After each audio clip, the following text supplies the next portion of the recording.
ਵਾਹਿਗੁਰੂ ਜੀ ਕਾ ਖਾਲਸਾ ਵਾਹਿਗੁਰੂ ਜੀ ਕੀ ਫਤਿਹ। अस्सलाम वालेकुम आदाब बर्ज महा तुहाडी होस्ट नीलम कौर ते मैं टीवी फॉर दे सारे दर्शकों ते ਸਰੋਤਿਆਂ ਨੂੰ जी आया कहंदी हां प्रोग्राम सच्चो सच विच ਜਿਹੜੇ ਇਸ ਪ੍ਰੋਗਰਾਮ ਨਾਲ ਦੇਸ਼ਾਂ ਵਿਦੇਸ਼ਾਂ ਤੋਂ ਜੁੜ ਚੁੱਕੇ ਨੇ। ਖਾਲਸਾ ਅਫੇਅਰ ਸੈਂਟਰ ਦੇ ਸੰਚਾਲਕ ਡਾਕਟਰ ਅਮਨਜੀਤ ਸਿੰਘ ਰੋਜ਼ਾਨਾ ਦੀ ਤਰ੍ਹਾਂ ਸਟੂਡੀਓ 'ਚ ਮੇਰੇ ਨਾਲ ਸ਼ਾਮਿਲ ਨੇ। ਉਹਨਾਂ ਨਾਲ ਗੱਲਬਾਤ ਕਰਕੇ ਅੱਜ ਦੇ ਇਸ਼ੂਜ਼ ਉੱਪਰ ਉਹਨਾਂ ਤੋਂ ਉਹਨਾਂ ਦਾ ਤਜਜ਼ੀਆ ਜਾਣਦੇ ਹਾਂ। जी डॉक्टर साहब वाहिगुरू जी का खालसा वाहिगुरू जी की फतेह। हाँ जी नीलम कौर जी तुहानू भी ते दुनिया भर च बैठे साडे बहुत ही प्यारे सोहणे सियाणे टीवी 84 दे व्यूअर्स नू भी वाहिगुरू जी का खालसा वाहिगुरू जी की फतेह ते साडे बहुत ही प्यारे मुसलमान भैणां भरावां नू अस्सलाम वालेकुम ते नाल ही साडे हिंदू राष्ट्र दे बंधुआं नू नमो नमः।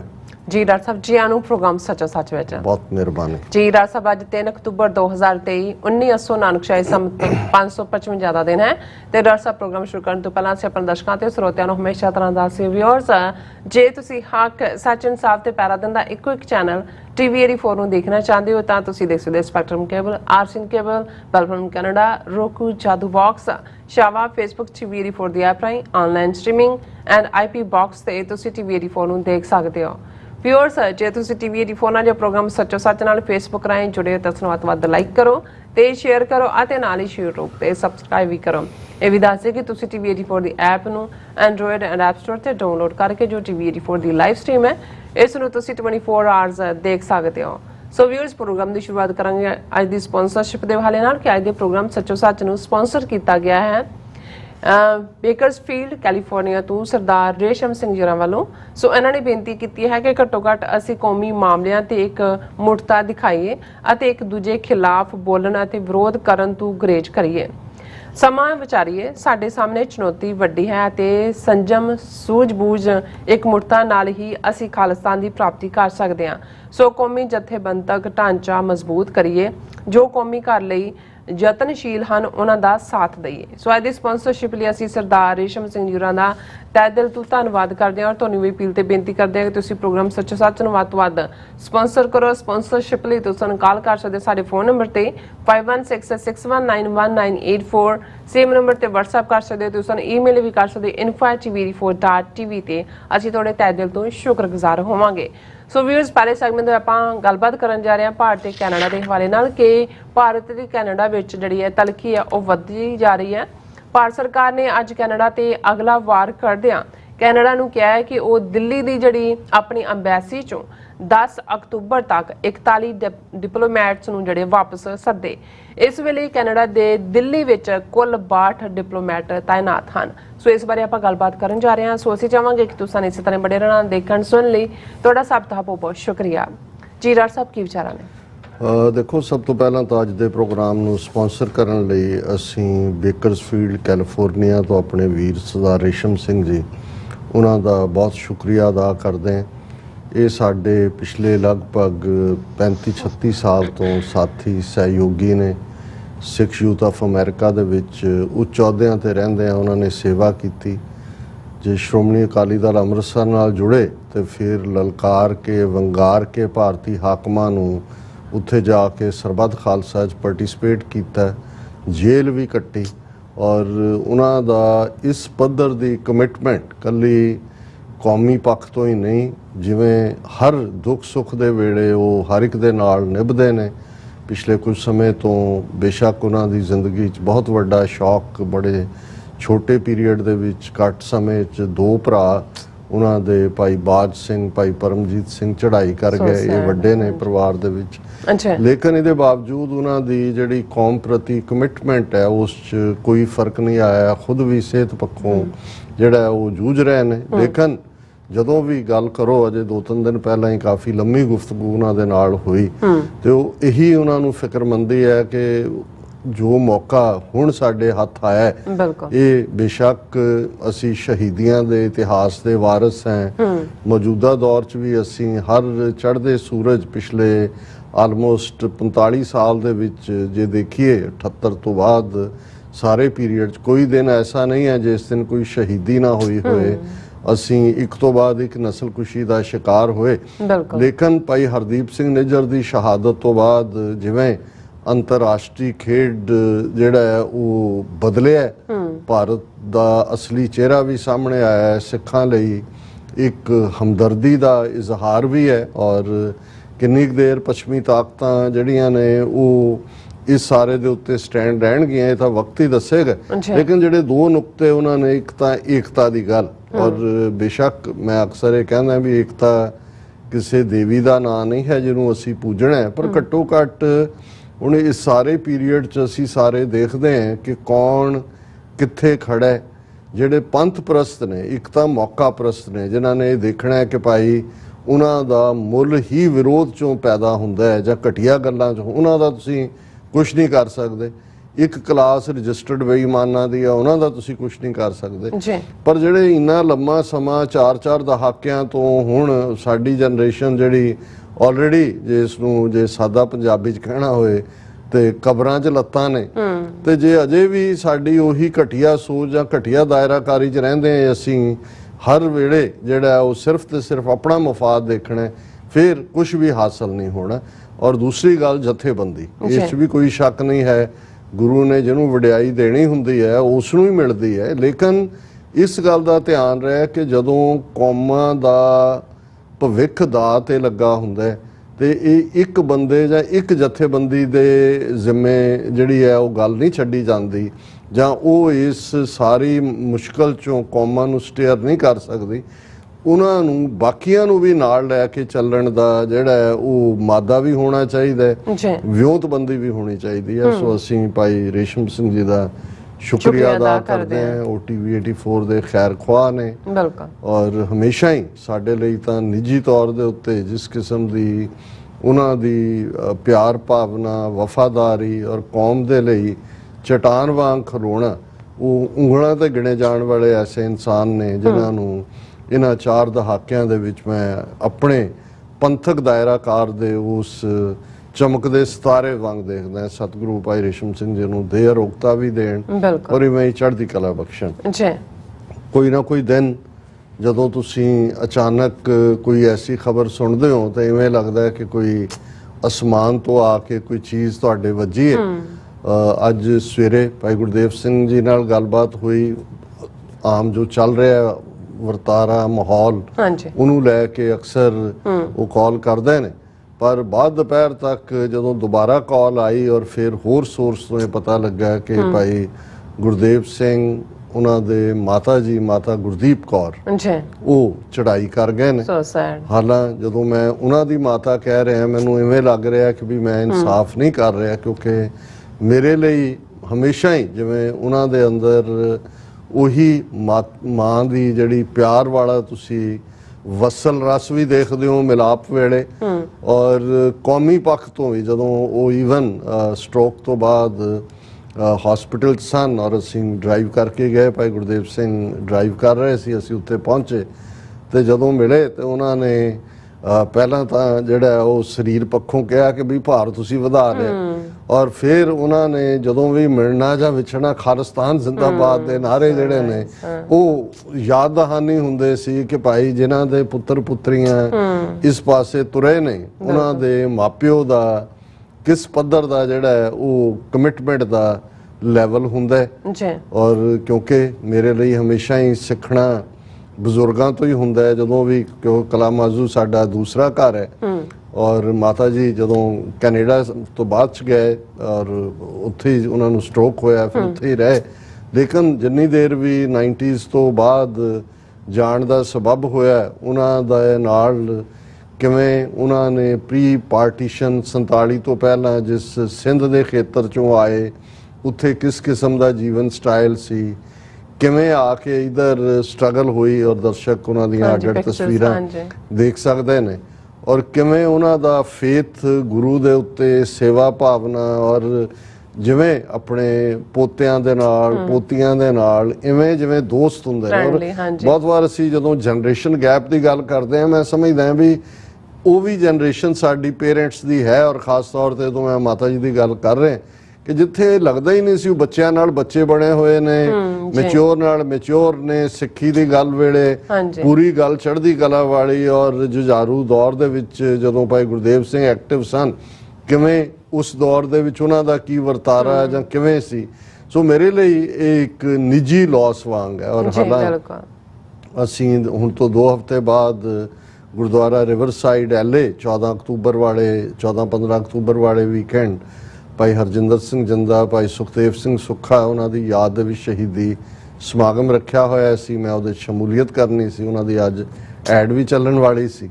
ਲੇਕਿਨ ਜਿਉਂ ਹੀ ਇਹ ਖਬਰ ਮਿਲੀ, ਕਿਉਂਕਿ ਜਿਵੇਂ ਭਾਈ ਗੁਰਦੇਵ ਸਿੰਘ ਜੀ ਨੇ ਦੱਸਿਆ ਹੈ ਕਿ ਮਾਤਾ ਜੀ ਦੀ ਕ੍ਰਿਮੇਸ਼ਨ ਔਰ ਅੰਤਮ ਅਰਦਾਸ 14 ਅਕਤੂਬਰ ਨੂੰ ਟੋਰਾਂਟੋ 'ਚ ਹੈ, ਤੇ ਮੇਰੇ ਲਈ ਤਾਂ ਇਹ, ਹਾਲਾਂ ਮੈਂ ਜਦੋਂ ਆਪਣਾ ਘਰ-ਬਾਰ ਛੱਡਿਆ ਸੀ ਉਸ ਤੋਂ ਲੰਬਾ ਵਕਤ, ਜਦੋਂ ਤੱਕ ਸਾਡੇ ਮਾਤਾ ਜੀ ਚੜ੍ਹਾਈ ਕੀਤੇ 18-20 ਸਾਲ ਜਿਹੜੇ ਨੇ ਉਹਨਾਂ ਦੀ ਚੜ੍ਹਾਈ ਉਹਨਾਂ ਨੇ 2013 ਦੇ ਵਿੱਚ ਕੀਤੀ, ਤੇ ਮੈਂ ਤਾਂ ਉਸ ਤੋਂ ਮਰਹੂਮ ਰਿਹਾ। ਜਿਹੜੇ ਤੁਹਾਡੇ ਲਾਸਟ ਪਲ ਹੁੰਦੇ ਨੇ ਮਾਪਿਓ ਦੀ ਸੇਵਾ ਦੇ, ਹਾਂਜੀ, ਲੇਕਿਨ ਕੁਝ ਥਾਵਾਂ ਨੇ ਜਿੱਥੇ ਤੁਹਾਨੂੰ ਇਹ ਹਮੇਸ਼ਾ ਮਹਿਸੂਸ ਹੁੰਦਾ ਹੈ ਕਿ ਵੀ ਤੁਸੀਂ ਮਾਂ ਦੇ ਉਹ ਪਿਆਰ ਦਾ ਸਵਾਦ ਵੀ ਮਾਣਦੇ ਹੋ, ਰਸ ਵੀ ਮਾਣਦੇ ਹੋ, ਔਰ ਤੁਹਾਨੂੰ ਮਹਿਸੂਸ ਹੁੰਦਾ ਹੈ ਕਿ ਸੱਚਮੁੱਚ ਮਾਵਾਂ ਕੀ ਹੁੰਦੀਆਂ ਨੇ। ਔਰ ਇਹ ਇੱਕ ਬਹੁਤ ਚੰਗਾ ਪਰਿਵਾਰ, ਮਾਤਾ ਜੀ ਦੀ ਉਮਰ ਲਗਭਗ 90 ਸਾਲ ਸੀ। ਉਹਨਾਂ ਦੇ ਸਰਦਾਰ ਰਾਮ ਸਿੰਘ, ਉਹਨਾਂ ਨੇ ਵੀ ਲੰਮੀ ਉਮਰ ਭੋਗੀ। ਉਹ ਆਪਣੇ ਰੰਗ ਦੇ, ਜਿਵੇਂ ਅਸੀਂ ਇੱਕ ਬੇਫਿਕਰ ਕਿਸਮ ਦੇ ਸਾਡੇ ਉਸ ਖਿੱਤੇ ਦੇ ਬੇਪਰਵਾਹ, ਲੇਕਿਨ ਜਿਹੜੇ ਨੇ ਫੇਥ ਮੁਕੰਮਲ ਸਿੱਖੀ ਦੇ ਵਿੱਚ, ਔਰ ਉਹਨਾਂ ਨੇ ਜਿਹੜਾ ਆਪਣਾ ਪਰਿਵਾਰ ਪਿੱਛੇ ਛੱਡਿਆ, ਉਹਨਾਂ ਦੇ ਵਿੱਚ ਉਹਨਾਂ ਦੀ ਬੇਟੀ ਬਲਦੇਵ ਕੌਰ, ਬੇਟੇ ਗੁਰਦੇਵ ਸਿੰਘ, ਸੁਰਜੀਤ ਸਿੰਘ ਔਰ ਮਨਜੀਤ ਸਿੰਘ, ਔਰ ਅੱਗੋਂ ਪੋਤੇ ਪੋਤੀਆਂ ਔਰ ਦੋਤੇ ਦੋਤੀਆਂ, ਔਰ ਹਰ ਇੱਕ ਪੂਰੇ ਪਰਿਵਾਰ ਦੇ ਵਿੱਚ ਜਿਹੜਾ। ਔਰ ਜਦੋਂ ਮੈਂ ਕਲਾਮਾਜ਼ੂ ਵੀ ਹੋਣਾ, ਉਹਨਾਂ ਦੀ ਜਿਹੜੀ ਹੈ ਛੋਟੀ ਜਿਹੀ ਕੁੱਤੀ ਐਡੀ, ਉਹਦਾ ਵੀ ਸਭ ਤੋਂ ਜ਼ਿਆਦਾ ਜੇ ਲਗਾਵ ਜਾਂ ਦੂਸਰਾ, ਸੋ ਮੈਂ ਬਹੁਤ ਵਾਰ ਦੇਖਦਾ ਵੀ ਇਹ ਸਾਡੀ ਮਾਂ ਬਾਪ ਵਾਲੀ ਜਨਰੇਸ਼ਨ ਕੋਈ ਯੂਨੀਕ ਹੀ ਜਨਰੇਸ਼ਨ ਸੀ ਕਿ ਵੀ ਕਿਵੇਂ ਤੁਸੀਂ ਇੱਕੋ ਵੇਲੇ ਔਰ ਇੰਨੀ એનર્ਜੀ, ਤੁਸੀਂ ਸਭ ਤੋਂ ਸਵੇਰੇ ਉੱਠ ਰਹੇ ਹੋ, ਹਰ ਇੱਕ ਦਾ ਧਿਆਨ ਰੱਖ ਰਹੇ ਹੋ, ਹਰ ਇੱਕ ਦਾ ਮਨਪਸੰਦ ਖਾਣਾ ਵੀ ਬਣਾ ਰਹੇ ਹੋ, ਔਰ ਫਿਰ ਕੋਈ ਗਿਲਾ ਸ਼ਿਕਵਾ ਨਹੀਂ, ਫਿਰ ਤੁਸੀਂ ਉਸੇ ਰਿਲੈਕਸੇਸ਼ਨ ਦੇ ਨਾਲ ਸਵੈਟਰ ਵੀ ਬੁਣ ਰਹੇ ਹੋ, ਕੋਈ ਹੋਰ ਕੋਈ ਨਾ ਕੋਈ ਕਾਰਡ ਵੀ ਕੱਢ ਰਹੇ ਹੋ। ਸੋ ਬਹੁਤ ਵਾਰ ਅਸੀਂ ਸਮਝਦੇ ਹਾਂ ਵੀ ਇਹ ਜਿਹੜਾ ਅਸੀਂ ਇੱਕ ਯੂਨੀਵਰਸਿਟੀਆਂ ਜਾਂ ਕਾਲਜਾਂ ਦੀਆਂ ਡਿਗਰੀਆਂ ਨੂੰ ਐਜੂਕੇਸ਼ਨ ਬਣਾ ਲਿਆ, ਇਹ ਐਜੂਕੇਸ਼ਨ ਨਹੀਂ ਹੈ। ਜੇ ਅਸੀਂ ਆਪਣੀ ਮਾਵਾਂ ਦੀ ਜਨਰੇਸ਼ਨ ਵੱਲ ਦੇਖੀਏ, ਕਿੰਨਾ ਸੁਚੱਜਾਪਨ, ਕਿੰਨਾ ਨਿਪੁੰਨਤਾ, ਕਿੰਨੀ એનર્ਜੀ। ਹਾਂਜੀ, ਸਭ ਤੋਂ ਪਹਿਲਾਂ ਘਰ 'ਚ ਉੱਠਣ ਵਾਲੀ ਮਾਂ, ਸਭ ਤੋਂ ਬਾਅਦ ਸੌਣ ਵਾਲੀ ਮਾਂ। ਸੋ ਇਹ ਇੱਕ ਬਹੁਤ ਵੱਡਾ ਲਾਸ ਹੈ। ਹਾਲਾਂ ਅਸੀਂ, ਸਾਡੇ ਕੋਲ ਸ਼ਬਦ ਨਹੀਂ, ਹਾਲਾਂ ਉਹਨਾਂ ਨੇ ਆਪਣੀ ਪੂਰੀ ਉਮਰ 90 ਸਾਲ ਇੱਕ ਰੱਬ ਦੀ ਰਹਿਮਤ ਦੇ ਨਾਲ ਇੱਕ ਤੰਦਰੁਸਤ ਉਮਰ ਹੁੰਦੀ ਹੈ। ਸੇਵਾ ਦੇ ਪੱਖੋਂ ਵੀ ਕੋਈ ਕਮੀ ਨਹੀਂ ਰਹੀ। ਜਦੋਂ ਵੀ ਭਾਈ ਗੁਰਦੇਵ ਸਿੰਘ, ਭੈਣ ਜੀ ਜਸਵਿੰਦਰ ਕੌਰ, ਉਹਨਾਂ ਦੇ ਬੱਚੇ ਜਾਂ ਉਹਨਾਂ ਨੂੰ ਚਾਅ ਚੜ੍ਹ ਜਾਣਾ, ਉਹਨਾਂ ਦਾ ਇਹ ਵੀ ਸੀ ਕਿ ਮੈਨੂੰ ਅਮਰੀਕਾ ਲੈ ਚਲੋ, ਕਿਉਂਕਿ ਉਹ ਪਰਿਵਾਰ ਦੇ ਵਿੱਚ ਹਮੇਸ਼ਾ ਹੀ, ਔਰ ਇਹਦੇ 'ਚ ਕੋਈ ਸ਼ੱਕ ਨਹੀਂ ਹੈ ਕਿ ਦੂਸਰੇ ਬੇਟਿਆਂ ਨੇ ਵੀ, ਸੁਰਜੀਤ ਸਿੰਘ, ਮਨਜੀਤ ਸਿੰਘ ਔਰ ਬੇਟੀ ਜਿਹੜੇ ਬਲਦੇਵ ਕੌਰ, ਇਹਨਾਂ ਸਾਰਿਆਂ ਨੇ ਸੇਵਾ ਕੀਤੀ ਹੈ, ਬੱਚਿਆਂ ਨਾਲ ਬਹੁਤ ਅਟੈਚਡ ਸੀ। ਔਰ ਸ਼ਾਇਦ ਜਿਵੇਂ ਮੈਂ ਅਕਸਰ ਫੇਥ ਦੀ ਗੱਲ ਕਰਦਾ ਕਿ ਬਹੁਤ ਵਾਰ ਮੈਡੀਕਲ ਵਰਲਡ 'ਚ ਹੁੰਦਾ ਹੈ ਕਿ ਜੀ ਜਦੋਂ ਤੁਸੀਂ ਡਾਕਟਰ ਕੋਲ ਗਏ, ਉਹਨੇ ਕਿਹਾ ਜੀ ਇਹ ਤਾਂ ਕੈਂਸਰ ਦੀ 3ਰੀ ਸਟੇਜ ਹੈ, ਘਰ ਲੈ ਜਾਓ, ਸੇਵਾ ਕਰ ਲਓ 6 ਮਹੀਨੇ। ਇਵੇਂ ਜਦੋਂ ਮਾਤਾ ਜੀ ਨੂੰ ਸਟ੍ਰੋਕ ਵੀ ਹੋਇਆ ਇੱਕ ਸਟੇਜ ਤੇ, ਉਹਨਾਂ ਦੀ ਆਵਾਜ਼ ਵੀ ਪ੍ਰਭਾਵਿਤ ਹੋਈ, ਲੇਕਿਨ ਉਹਨਾਂ ਦਾ ਸੀ ਕਿ ਵੀ ਨਹੀਂ, ਮੈਂ ਆਪਣੇ ਪੋਤੇ ਦਾ ਵਿਆਹ ਦੇਖਣਾ। ਔਰ ਉਹਨਾਂ ਦੇ ਪੋਤਾ ਜਸਪ੍ਰੀਤ ਸਿੰਘ, ਉਹਨਾਂ ਦਾ ਆਨੰਦ ਕਾਰਜ, ਔਰ ਜਦੋਂ ਉਹ ਮੈਰਿਜ ਸੈਰੇਮਨੀ ਚੱਲ ਰਹੀ ਸੀ ਤੇ ਉਹ ਲਾਈਵ ਦੇਖ ਰਹੇ ਸੀ, ਔਰ ਉਹਨਾਂ ਨੇ ਵੀ ਪੂਰਾ ਉਸੇ ਹੀ ਚਾਅ ਦੇ ਨਾਲ, ਜਿਵੇਂ ਆਪਣੇ ਵੀ ਸੂਟ, ਦੂਜਿਆਂ ਦੇ ਵੀ, ਔਰ ਉਵੇਂ ਹੀ ਜਿਵੇਂ ਪੂਰਾ ਕੀ ਗਹਿਣਾ ਕੀ ਹੋਣਾ। ਸੋ ਮੈਂ ਬਹੁਤ ਵਾਰੇ ਦੇਖਦਾ ਕਿ ਵੀ ਹੁਣ ਜਦੋਂ ਤੁਸੀਂ ਇਸ ਕਿਸਮ ਦੇ ਸਟ੍ਰੋਕ ਚੋਂ ਨਿਕਲਦੇ ਹੋ, ਡਾਕਟਰਾਂ ਨੇ ਤਾਂ ਲਿਮਿਟਡ ਟਾਈਮ ਦਿੱਤਾ ਹੁੰਦਾ, ਪਰ ਜਿਹੜੀ ਤੁਹਾਡੀ ਵਿਲ ਹੁੰਦੀ ਹੈ, ਵਿਲ ਟੂ ਲਿਵ, ਔਰ ਜੇ ਇਸ ਜਨਰੇਸ਼ਨ ਦੀ, ਮਾਵਾਂ ਦੀ ਜਨਰੇਸ਼ਨ ਦੀ ਮੈਂ ਗੱਲ ਕਰਾਂ, ਤੇ ਜਿਹੜੀ ਵਿਲ ਹੈ ਉਹ ਬਹੁਤ ਸਟਰੋਂਗ ਸੀ।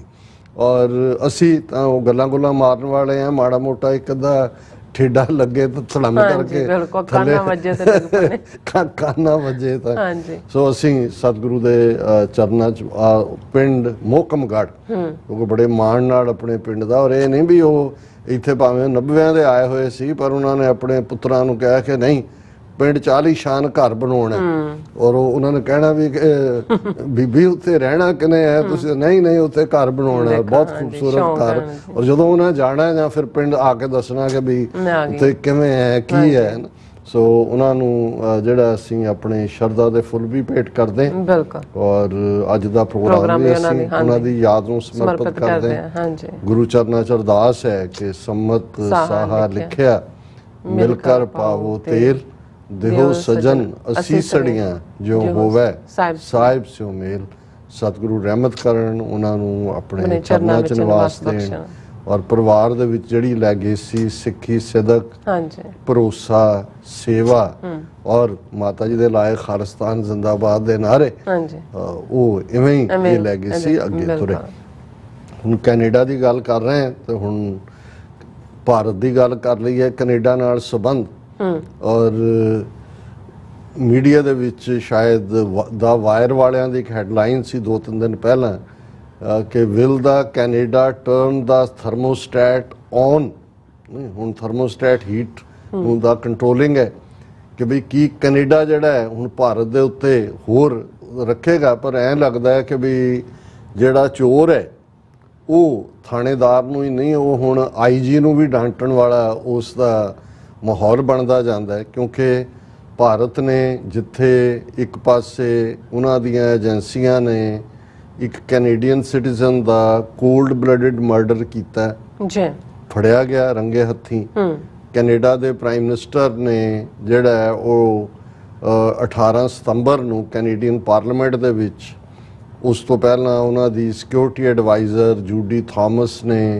5 ਆਈਜ਼ ਕੰਟਰੀਜ਼ ਨੂੰ ਬਰੀਫ ਕੀਤਾ ਔਰ G20 ਦੇ ਵੇਲੇ ਪ੍ਰੈਜ਼ੀਡੈਂਟ ਬਾਈਡਨ ਜਸਟਿਨ ਟਰੂਡੋ ਨੇ ਵੀ 1-to-1 ਇੰਡੀਆ ਨੂੰ ਕਿਹਾ ਕਿ ਵੀ ਘੱਟੋ ਘੱਟ ਇਹਨੂੰ ਕੰਡੈਮ ਕਰੋ ਔਰ ਕੋਆਪਰੇਟ ਕਰੋ ਲੇਕਿਨ ਉਹਨਾਂ ਨੇ ਇਸ ਦੀ ਕੋਈ ਪਰਵਾਹ ਨਹੀਂ ਕੀਤੀ ਔਰ ਜਸਟਿਨ ਟਰੂਡੋ ਕੋਲ ਕੋਈ ਚੋਇਸ ਨਹੀਂ ਸੀ other than to go public ਜਿਹੜਾ ਸ਼ਾਇਦ ਡਿਪਲੋਮੇਸੀ ਦੇ ਵਰਲਡ 'ਚ ਵੀ ਪਹਿਲੀ ਵਾਰ ਇਵੇਂ ਹੋਇਆ ਔਰ 18 ਸਤੰਬਰ ਤੋਂ ਫੋਲੋ ਅਪ ਦੇ ਤੌਰ ਤੇ ਕਿਉਂਕਿ ਕੈਨੇਡਾ ਨੇ ਜਦੋਂ ਐਲਾਨ ਕੀਤਾ ਫਿਰ ਜ਼ਾਹਰ ਹੈ ਕਿ ਉਹਨਾਂ ਕੋਲ ਜਿਹੜੀ ਹਿਊਮਨ ਇੰਟੈਲੀਜੈਂਸ ਔਰ ਸਿਗਨਲ ਇੰਟੈਲੀਜੈਂਸ ਸੀ ਉਹਦੇ ਤੇ ਬੇਸਡ ਉਹਨਾਂ ਨੇ ਪਵਨ ਕੁਮਾਰ ਰਾਏ ਜਿਹੜਾ ਕਿ ਰਾਹ ਦਾ ਉਸ ਡੈਸਕ ਇੰਚਾਰਜ ਸੀ ਉਹਨੂੰ ਪਰਸੋਨਾ ਨੌਨ ਗ੍ਰੇਟਾ ਕਿ ਵੀ ਚੱਲ ਬਾਹਰ ਕੱਢਿਆ ਇੰਡੀਆ ਨੇ ਜਿਹੜਾ ਹੈ ਉਹ ਜਵਾਬੀ ਕਾਰਵਾਈ ਕਰਦੇ ਆ ਉਸੇ ਰੈਂਕ ਦਾ ਜਿਹੜਾ ਕੈਨੇਡੀਅਨ ਸੀਸਸ ਦਾ ਉਹਨਾਂ ਦੇ ਦਿੱਲੀ ਡੈਸਕ ਦਾ ਇੰਚਾਰਜ ਸੀ ਉਹਨੂੰ ਬਾਹਰ ਕੱਢਿਆ ਪਰ ਭਾਰਤ ਨੇ ਬਜਾਏ ਕਿ ਰਿਮੋਰਸ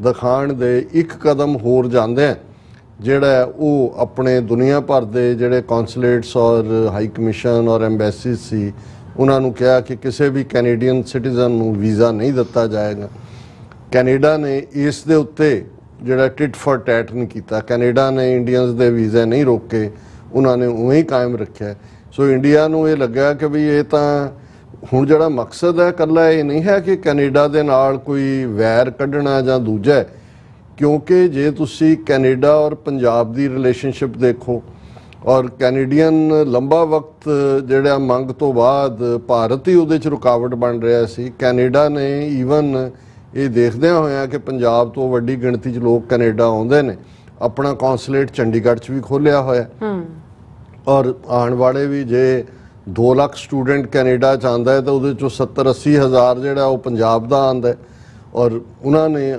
ਕੈਨੇਡਾ ਨੇ ਤਾਂ ਨਹੀਂ ਚਾਹਿਆ ਕਿ ਵੀ ਉਹਨੂੰ ਬਲੌਕ ਕਰਨ ਇਸ ਲਈ ਉਹਨਾਂ ਦੇ ਲਈ ਇੱਕ ਇਨਕਮ ਦਾ ਸਾਧਨ ਵੀ ਹੈ ਲੇਕਿਨ ਔਨ ਦਾ ਅਦਰ ਹੈਂਡ ਉਹਨਾਂ ਨੂੰ ਤਾਂ ਕੋਈ ਇਹ ਨਹੀਂ ਸੀ ਉਹਨਾਂ ਨੇ ਤਾਂ ਸਿਰਫ ਜਿਹੜਾ ਕੇਸ ਆ ਉਹਦੇ ਤੇ ਫੋਕਸ ਕਰਨਾ ਚਾਹੁੰਦੇ ਸੀ ਪਰ ਭਾਰਤ ਨੂੰ ਲੱਗਾ ਵੀ ਇਹ ਤਾਂ ਟਿਟ ਫॉर ਟੈਟ ਹੋਇਆ ਨਹੀਂ ਔਰ ਉਹਨਾਂ ਨੇ ਇੱਕ ਕਦਮ ਹੋਰ ਅੱਗੇ ਜਾਂਦੇ ਔਰ ਇਸ ਸਾਰੇ ਪੀਰੀਅਡ 'ਚ ਅਸੀਂ ਗੱਲ ਕਰਾਂਗੇ ਪਿਛਲੇ ਸਾਰੇ ਇਹਨਾਂ 8-10 ਦਿਨਾਂ ਦੇ ਵਿੱਚ ਸਾਡੇ ਮੇਨ ਟੌਪਿਕ ਹੀ ਇਹ ਰਹੇ ਨੇ ਕਿ ਕਿਵੇਂ ਕੈਨੇਡਾ ਨੂੰ ਅਮਰੀਕਾ ਨੇ ਵੀ ਰਿਪੀਟਡਲੀ ਕਿਹਾ ਕੋਆਪਰੇਟ ਕਰੋ ਆਸਟ੍ਰੇਲੀਆ ਨੇ ਵੀ ਕਿਹਾ 5 ਆਈਜ਼ ਕੰਟਰੀ ਨਿਊਜ਼ੀਲੈਂਡ ਨੇ ਵੀ ਭਾਵੇਂ ਉਹਨਾਂ ਦੀਆਂ ਜਿਹੜੀਆਂ ਨੇ ਉਹ ਪੋਲਾਈਟ ਸਟੇਟਮੈਂਟ ਸੀ ਕਿਉਂਕਿ ਜਦੋਂ ਵੱਡਾ ਭਰਾ ਹੀ ਗੱਲ ਕਰਦਾ ਅਮਰੀਕਾ ਕਰ ਰਿਹਾ ਤੇ ਦੂਸਰਿਆਂ ਨੂੰ ਤਾਂ ਹੈ ਵੀ ਇਹ ਟੁਗੈਦਰ ਨੇ 5 ਆਈਜ਼ ਕੰਟਰੀਜ਼ ਇੰਟੈਲੀਜੈਂਸ ਟੁਗੈਦਰ ਹੈ 75 ਸਾਲਾਂ ਦੀ ਸਾਂਝ ਹੈ ਪਾਲਿਸੀ ਵੀ ਟੁਗੈਦਰ ਹੈ ਹੁਣ ਇਹ ਦੇਖਿਆ ਜਾ ਰਿਹਾ ਸੀ ਕਿ ਐਸ ਜੈ ਸ਼ੰਕਰ 7 ਦਿਨ ਇੱਥੇ ਅਮਰੀਕਾ 'ਚ ਰਿਹਾ ਔਰ ਬੇਸ਼ੱਕ ਉਹਨੂੰ ਜੋ ਉਹਦਾ ਹਾਲ ਉਹਦਾ ਨੱਕ ਉਹ ਪਿਨੋਸ਼ੇਨੋਜ਼ ਬਣਿਆ ਹੋਇਆ ਸੀ, ਜਿਹੜੇ ਇੱਕ ਗੁਨਾਹਗਾਰਾਂ ਦਾ ਹੁੰਦਾ ਹੈ।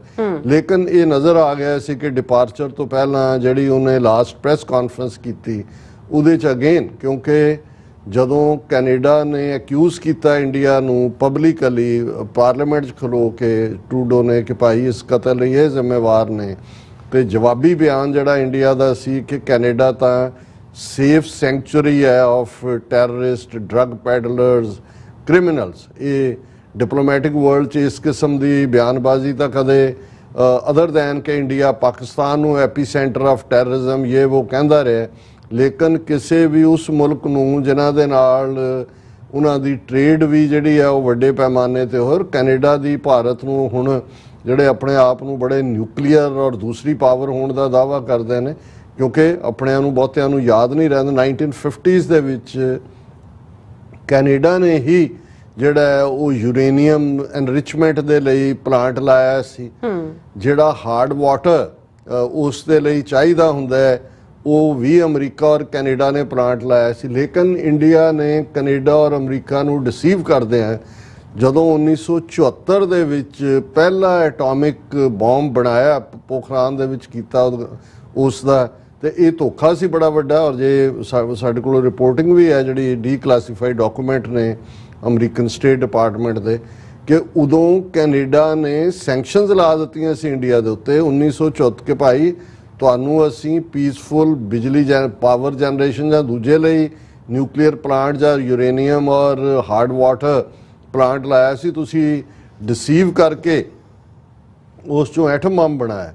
ਔਰ ਨਤੀਜੇ ਦੇ ਤੌਰ ਤੇ ਉਦੋਂ ਤੋਂ ਲੈ ਕੇ 1974 ਤੋਂ, ਸ਼ਾਇਦ ਮੇਰੇ ਕੋਲ ਹੁਣ ਐਗਜ਼ੈਕਟ ਡੇਟ ਨਹੀਂ ਹੈ, 2010 ਦੇ ਵਿੱਚ ਜਿਹੜੇ ਨੇ ਕੁਝ ਰਿਲੇਸ਼ਨ ਜਿਹੜੇ ਨੇ ਜਾਂ ਕੁਝ ਸਪਲਾਈਜ਼ ਉਹ ਵਾਪਸ ਉਹਨਾਂ ਨੂੰ ਦੇਣੀਆਂ ਸ਼ੁਰੂ ਕੀਤੀਆਂ ਸੀ। ਸੋ ਆਲਮੋਸਟ 40 ਸਾਲ ਤੋਂ ਜ਼ਿਆਦਾ ਉਹ ਬੈਨ ਰਿਹਾ। ਪਰ ਜਦੋਂ ਅਮਰੀਕਾ ਨੇ ਮਨਮੋਹਨ ਸਿੰਘ ਦੀ ਕੈਬਨਿਟ ਦੇ ਵੇਲੇ ਜਿਹੜੀ ਇੰਡੋ US ਨਿਊਕਲੀਅਰ ਡੀਲ ਹੋਈ, ਇੰਡੀਆ ਨੂੰ ਆਫ ਦਾ ਹੁੱਕ ਕੀਤਾ ਗਿਆ, ਫਿਰ ਕੈਨੇਡਾ ਨੇ ਵੀ ਸਟੈਪ ਇਨ ਕੀਤਾ।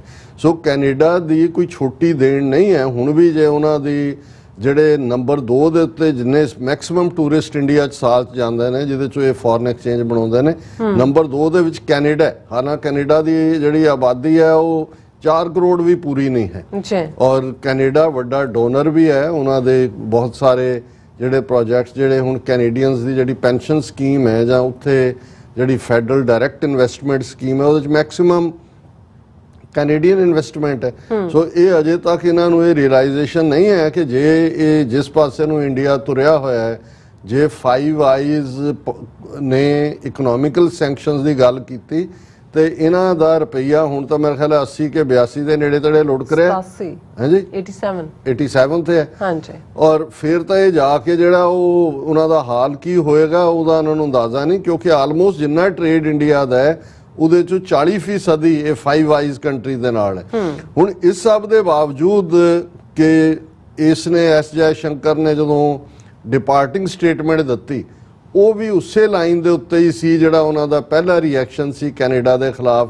ਇੱਥੇ ਵੀ ਉਹਨੇ ਕਿਹਾ ਕਿ ਜੀ ਇਹ ਹਰਦੀਪ ਸਿੰਘ ਨਿੱਜਰ ਦੇ ਕੇਸ ਨੂੰ ਇਨ ਆਈਸੋਲੇਸ਼ਨ ਨਹੀਂ ਦੇਖਿਆ ਜਾ ਸਕਦਾ, ਇਹ ਇਨ ਟੁਗੈਦਰਨੈਸ ਹੈ ਔਰ ਪਰਮਿਸਿਵਨੈਸ ਹੈ ਕੈਨੇਡਾ ਦੀ, ਔਰ ਕ੍ਰਿਮੀਨਲ ਨੈਕਸਸ ਔਰ ਫਲਾਣਾ ਟਿਮਕਾ। ਉਸ ਤੋਂ ਇਹ ਅੰਦਾਜ਼ਾ ਹੋ ਗਿਆ ਸੀ ਕਿ ਭਾਈ ਹਾਲਾਂ ਇਹ ਵੀ ਸਾਹਮਣੇ ਆਇਆ, ਹੁਣ ਤਾਂ ਅੱਜ ਅਸੀਂ ਗੱਲ ਕਰਾਂਗੇ ਕਿ ਵੀ ਜਿਹੜਾ ਈਵਨ ਬਲਿੰਕਨ ਨੇ ਵੀ ਸੈਕਟਰੀ ਆਫ ਸਟੇਟ ਨੇ ਇਸ਼ੂ ਨੂੰ ਲਿਆਂਦਾ, ਪਰ ਬਜਾਏ ਕਿ ਇੰਡੀਆ, ਹਾਲਾਂ ਹੋ ਸਕਦਾ ਹੈ ਉਹਨਾਂ ਦੇ ਨਾਗਪੁਰੀਆਂ ਨੇ ਫੈਸਲਾ ਕੀਤਾ ਹੋਏ ਕਿ ਮੁਲਕ ਜਾਂਦਾ ਢੱਠੇ ਖੂਹ 'ਚ, ਇਹਦੇ 'ਚੋਂ ਜੇ 2024 ਦੀਆਂ ਚੋਣਾਂ ਨਿਕਲਦੀਆਂ ਨੇ ਇਸ ਪ੍ਰੋਪੇਗੈਂਡੇ ਜਦੋਂ ਉਹ ਕੱਢੋ। ਸੋ ਹੁਣ ਜਦੋਂ ਇਹ ਵਾਪਸ ਜਾਂਦਾ ਹੈ, ਐਕਸਪੈਕਟੇਸ਼ਨ ਤਾਂ ਜਿਹੜੇ ਥੋੜੇ ਕ੍ਰੋਨਿਕ ਆਪਟੀਮਿਸਟ ਹੁੰਦੇ ਨੇ ਉਹ ਤਾਂ ਸਮਝਦੇ ਸੀ ਕਿ ਵੀ ਅਮਰੀਕਾ ਨੇ ਵੀ ਬਾਂਹ ਮਰੋੜੀ ਹੈ ਔਰ ਉਹਨਾਂ ਨੂੰ ਵੀ ਇਹ ਰਿਅਲਾਈਜ਼ ਹੋਇਆ ਹੈ ਕਿ ਇੰਡੀਆ ਟੋਨ ਡਾਊਨ ਹੋਏਗਾ। ਪਰ ਸਾਨੂੰ ਇਹ ਲੱਗਦਾ ਹੈ ਕਿ ਵੀ ਇਹਨਾਂ ਨੇ ਫੈਸਲਾ ਕਰ ਲਿਆ ਕਿ 2024 ਦੀਆਂ ਇਲੈਕਸ਼ਨਾਂ ਤੱਕ ਇਸ ਸਾਰੇ ਨੂੰ ਜਿਹੜਾ ਇਹਨਾਂ ਨੇ ਬਿਲਕੁਲ ਨਫ਼ਰਤੀ ਮਾਹੌਲ ਹੀ ਪੈਦਾ ਕਰਨਾ ਹੈ। ਸਿੱਖਾਂ ਦੇ ਖਿਲਾਫ ਵੀ ਵਾਕਿਆਤ ਸ਼ੁਰੂ ਹੋਏ ਨੇ, ਕਾਨਪੁਰ ਦੇ ਵਿੱਚ ਘਟਨਾ ਹੋਈ ਹੈ, ਇੱਕ ਕਿਸੇ ਕੁਰੂਕਸ਼ੇਤਰ ਦੇ ਵਿੱਚ ਹੋਈ, ਔਰ ਉਸ ਕਿਸਮ ਦੀ ਪੂਰੀ ਨਫ਼ਰਤ ਪਰੋਸੀ ਜਾ ਰਹੀ ਹੈ। ਔਰ ਅੱਜ ਇੰਡੀਆ ਨੇ ਜਿਹੜੀ ਕਾਰਵਾਈ ਕੀਤੀ ਹੈ, ਜਿਵੇਂ ਤੁਸੀਂ ਦੱਸਿਆ ਕਿ ਟੋਟਲ 62 ਜਿਹੜੇ ਨੇ ਉਹ ਡਿਪਲੋਮੈਟ ਨੇ ਕੈਨੇਡਾ ਦੇ ਹਾਈ ਕਮਿਸ਼ਨ 'ਚ ਦਿੱਲੀ 'ਚ, ਉਹਦੇ 'ਚੋਂ ਇੰਡੀਆ ਨੇ ਵਾਰਨ ਕੀਤਾ ਕੈਨੇਡਾ ਨੂੰ ਕਿ 10 ਅਕਤੂਬਰ ਤੱਕ ਆਪਣੇ 41 ਡਿਪਲੋਮੈਟ ਬਾਹਰ ਕੱਢ ਲਓ, ਤੇ ਜੇ ਨਹੀਂ ਕੱਢੇ ਤੁਸੀਂ ਤੇ ਅਸੀਂ ਉਹਨਾਂ ਦੀ ਡਿਪਲੋਮੈਟਿਕ ਕਮਿਊਨਿਟੀ ਜਿਹੜੀ ਹੈ ਉਹ ਖਤਮ ਕਰ ਦਿਆਂਗੇ। ਇਹਦਾ ਮਤਲਬ ਹੁਣ ਇਹ ਹੁੰਦਾ ਡਿਪਲੋਮੈਟਿਕ ਕਮਿਊਨਿਟੀ ਦੇ ਥੱਲੇ ਕੋਈ ਗ੍ਰਿਫਤਾਰ ਨਹੀਂ ਕਰ ਸਕਦਾ, ਭਾਵੇਂ ਉੱਥੇ ਉਹਨਾਂ ਦੇ ਹੱਥੋਂ ਮਰਡਰ ਹੋ ਜਾਏ, ਕੋਈ ਐਕਸੀਡੈਂਟ ਹੋ ਜਾਏ, ਪਰ ਜਦੋਂ ਡਿਪਲੋਮੈਟਿਕ ਕਮਿਊਨਿਟੀ ਨੇ, ਔਰ ਸਿਕਿਉਰਿਟੀ ਦੇਣਾ ਵੀ ਸਰਕਾਰ ਦਾ ਫਰਜ਼ ਹੁੰਦਾ ਹੈ, ਤੇ ਜਦੋਂ ਡਿਪਲੋਮੈਟਿਕ ਕਮਿਊਨਿਟੀ ਖਤਮ ਹੋ ਜਾਏ ਨਾ ਮਤਲਬ ਹੈ ਕਿ ਤੁਸੀਂ ਇੱਕ ਆਮ ਟੂਰਿਸਟ ਵਾਂਗ ਹੋ, ਤੁਹਾਡੇ ਤੇ ਜੋ ਵੀ ਹੋਏਗਾ ਉਹਦੇ ਲਈ ਤੁਸੀਂ ਜਵਾਬ ਦਿਓ। ਸੋ ਇਹਦਾ ਮਤਲਬ ਇਹੀ ਹੁੰਦਾ ਵੀ ਕੈਨੇਡਾ ਨੇ, ਔਰ ਜਿਸ ਲਿਹਾਜ਼ ਦੇ ਨਾਲ 8 ਦਿਨ ਦਿੱਤੇ ਨੇ ਕਿ 10 ਅਕਤੂਬਰ ਤੱਕ ਜਿਹੜਾ ਹੁਣ ਵਿਦਡਰਾ ਕਰੋ। ਹੁਣ ਹੁੰਦਾ ਕਈ ਹਾਲਤਾਂ 'ਚ ਇਹ ਹੈ ਵੀ ਜਿਵੇਂ ਇੱਥੇ ਇੰਡੀਅਨ ਡਿਪਲੋਮੈਟ ਜਾਂ ਦੂਜੇ ਵੀ ਨੇ, ਆਪਣੇ ਕਈਆਂ ਨੇ ਫੈਮਿਲੀਜ਼ ਨਾਲ ਖੜੀਆਂ ਹੁੰਦੀਆਂ ਨੇ, ਬੱਚੇ ਉੱਥੋਂ ਦੇ ਜਿਹੜੇ ਸਕੂਲਾਂ 'ਚ ਪਾਏ ਹੁੰਦੇ ਨੇ ਜਾਂ ਦੂਜਾ, ਸੋ ਮਿਡਲ ਆਫ ਦਾ ਈਅਰ ਤੁਸੀਂ ਉਹ ਸਾਰੇ ਨੂੰ ਔਰ ਸਮੇਟਣਾ ਵੀ ਜਿਹੜਾ ਸਾਰਾ ਪਾਰਟ ਹੁੰਦਾ। ਪਰ ਇਹ ਸ਼ੋਅ ਕਰਦਾ ਹੈ ਕਿ ਵੀ ਇੰਡੀਆ ਕਨਫਰੰਟੇਸ਼ਨ ਦੇ ਪਾਥ ਤੇ ਹੈ ਔਰ ਇਸ ਦੇ ਚੱਲਦੇ ਆ। ਅਜੇ ਕੈਨੇਡਾ ਵੱਲੋਂ ਕੋਈ ਇਸ ਦੇ ਉੱਤੇ ਰਿਐਕਸ਼ਨ ਨਹੀਂ ਆਇਆ। ਹਾਲਾਂ BBC ਦੀ ਨਿਊਜ਼ 'ਚ ਵੀ ਜਦੋਂ ਉਹਨਾਂ ਨੇ ਕਿਹਾ ਕਿ ਵੀ ਇਹ ਸਾਰਾ ਚੱਲ ਰਿਹਾ ਤੇ ਉਸ ਦਾ ਉਹਨਾਂ ਨੇ ਕਿਹਾ ਕਿ ਵੀ ਇਹ ਬਿਟਰਨੈਸ ਵੱਧਦੀ ਜਾ ਰਹੀ ਹੈ ਵੀ, ਔਰ ਇਹ ਹਾਲਾਂ ਕੈਨੇਡੀਅਨ ਪ੍ਰਾਈਮ ਮਿਨਿਸਟਰ ਟਰੂਡੋ ਨੇ ਟਿਊਜ਼ਡੇ ਪਿਛਲੇ ਜਿਹੜਾ ਅੱਜ ਟਿਊਜ਼ਡੇ ਅਸੀਂ ਗੱਲ ਕਰ ਰਹੇ ਹਾਂ, ਲੇਕਿਨ ਇਹ ਬਿਗਨਿੰਗ 'ਚ ਹੀ ਇਹ ਉਹਨਾਂ ਨੇ ਮੰਡੇ ਦੇ ਹਵਾਲੇ ਨਾਲ ਸੀ ਕਿ ਉਹਨੇ ਕਿਹਾ ਕਿ ਵੀ ਅਸੀਂ ਜਿਹੜਾ ਉਹਨੇ ਕਿਹਾ ਕਿ we are not seeking to escalate the rift with India. ਇਹ ਟਰੂਡੋ ਦਾ ਬਿਆਨ ਹੈ। We are going to continue to engage responsibly and constructively with the government of India, ਕਿ ਅਸੀਂ ਇੰਡੀਅਨ ਗਵਰਨਮੈਂਟ ਦੇ ਨਾਲ ਅਸੀਂ ਐਨਮਿਟੀ ਨਹੀਂ ਚਾਹੁੰਦੇ, ਅਸੀਂ ਇਹਨਾਂ ਰਿਸ਼ਤਿਆਂ ਨੂੰ ਖਰਾਬ ਨਹੀਂ ਕਰਨਾ ਚਾਹੁੰਦੇ, ਅਸੀਂ ਬਰਾਬਰ ਐਨਗੇਜ ਰੱਖਣਾ ਚਾਹੁੰਦੇ। ਪਰ ਹਕੀਕਤ 'ਚ ਇਹ ਜਿਹੜਾ, ਔਰ ਇਸੇ ਤਰ੍ਹਾਂ ਇਹ ਸਟੇਟਮੈਂਟ ਈਵਨ ਉਹਨਾਂ ਦੀ PTI ਨੇ ਵੀ ਲਾਈ, Trudeau says Canada not looking to escalate situation, vows to engage constructively with India, also said it is important for Canada to have diplomats on the ground in India।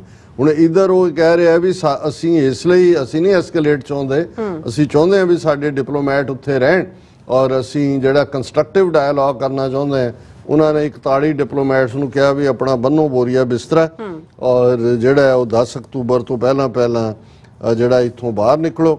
ਔਰ ਇਸ ਸਾਰੇ ਦੇ ਚੱਲਦੇ ਆ ਇੱਕ ਪਾਸੇ ਤਾਂ ਇਹ G20 ਤੋਂ ਬਾਅਦ ਇਸ ਕਿਸਮ ਦੀ ਡਰਾਮੇਬਾਜ਼ੀ ਹੋ ਰਹੀ ਹੈ, ਦੂਸਰੇ ਪਾਸੇ ਜਿਹੜਾ ਮੋਹਨ ਭਾਗਵਤ ਉਹ G20 ਚੋਂ ਵੀ ਕ੍ਰੈਡਿਟ ਹੀ ਨਹੀਂ ਉਹ ਕਹਿ ਰਿਹਾ ਦੁਨੀਆ ਨੂੰ ਅਸੀਂ ਦੱਸਿਆ ਕਿ G20 ਦੀ ਕੀ ਇੰਪੋਰਟੈਂਸ ਹੈ।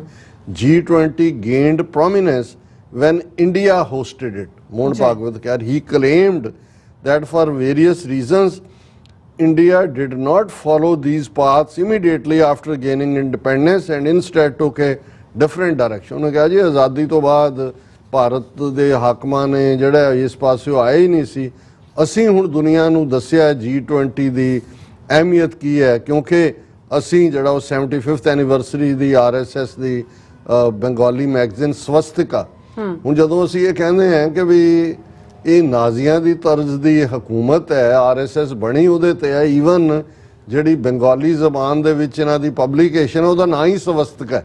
ਹੁਣ ਉਹ ਸਵਸਤਿਕਾ ਦੀ ਕਾਪੀ ਅਮਰੀਕਾ ਕੈਨੇਡਾ ਜਾਂ ਯੂਰਪ 'ਚ ਲਿਆ ਕੇ ਦਿਖਾਓ, ਉਹਦੇ ਤੇ ਬਣਿਆ ਸਵਸਤਿਕਾ ਜਿਹੜਾ, ਕਿਉਂਕਿ ਨਾਜ਼ੀ ਪਾਰਟੀ ਦਾ ਸਿੰਬਲ ਹੀ ਸਵਸਤਿਕਾ ਸੀ, ਉਹਦਾ ਨਾਂ ਹੀ ਸਵਸਤਿਕਾ। ਉਹਨੇ ਕਿਹਾ ਜੀ G20 events held many times, but when it was held in India, the country which works on a guiding principle of Vasudhaiva Kutumbakam, it gained prominence। ਉਹਨੇ ਕਿਹਾ ਜੀ G20 ਕਦੋਂ ਦੀ ਹੋ ਰਹੀ ਸੀ, ਪਰ ਜਦੋਂ ਇੰਡੀਆ 'ਚ ਹੋਈ ਅਸੀਂ ਦੁਨੀਆ ਨੂੰ ਦੱਸਿਆ ਕਿ ਸਾਰੀ ਜਿਹੜੀ ਇਨਸਾਨੀਅਤ ਹੈ ਉਹਦਾ ਭਰਾਤਰੀ ਭਾਵ ਕੀ ਹੁੰਦਾ ਹੈ, ਇਹ ਅਸੀਂ ਦੁਨੀਆ ਨੂੰ ਦੱਸਿਆ G20 ਹੋਣ ਤੋਂ ਬਾਅਦ।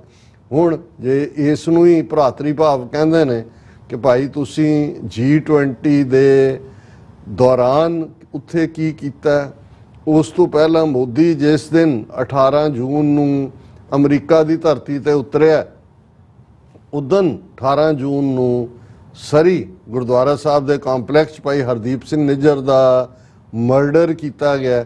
ਔਰ ਇਸ ਸਾਰੇ ਪੀਰੀਅਡ ਦੇ ਵਿੱਚ ਇਹਨਾਂ 3 ਮਹੀਨਿਆਂ ਬਾਅਦ ਜਦੋਂ ਸਬੂਤ ਸਾਹਮਣੇ ਨੇ ਔਰ ਤੁਹਾਡਾ ਫੋਰਨ ਮਿਨਿਸਟਰ ਜਿਹੜਾ ਝੂਠਿਆਂ ਦਾ ਝੂਠਾ ਬੁਲਾਰਾ, ਉਹ ਜਿਹੜਾ ਉਹਦੇ 'ਚ ਹਡਸਨ ਇੰਸਟੀਚਿਊਟ ਦੇ ਵਿੱਚ ਬਹਿ ਕੇ ਕਹਿ ਰਿਹਾ ਹੈ ਕਿ ਜੀ ਇਹ ਜਿਹੜਾ ਕਹਿ ਰਹੇ ਹੋ ਤੁਸੀਂ ਕਿ ਜੀ ਮਾਈਨੋਰਟੀਜ਼ ਦੇ ਨਾਲ ਧੱਕਾ ਹੁੰਦਾ ਹੈ, ਸ਼ੋ ਮੀ ਦਾ ਐਵੀਡੈਂਸ।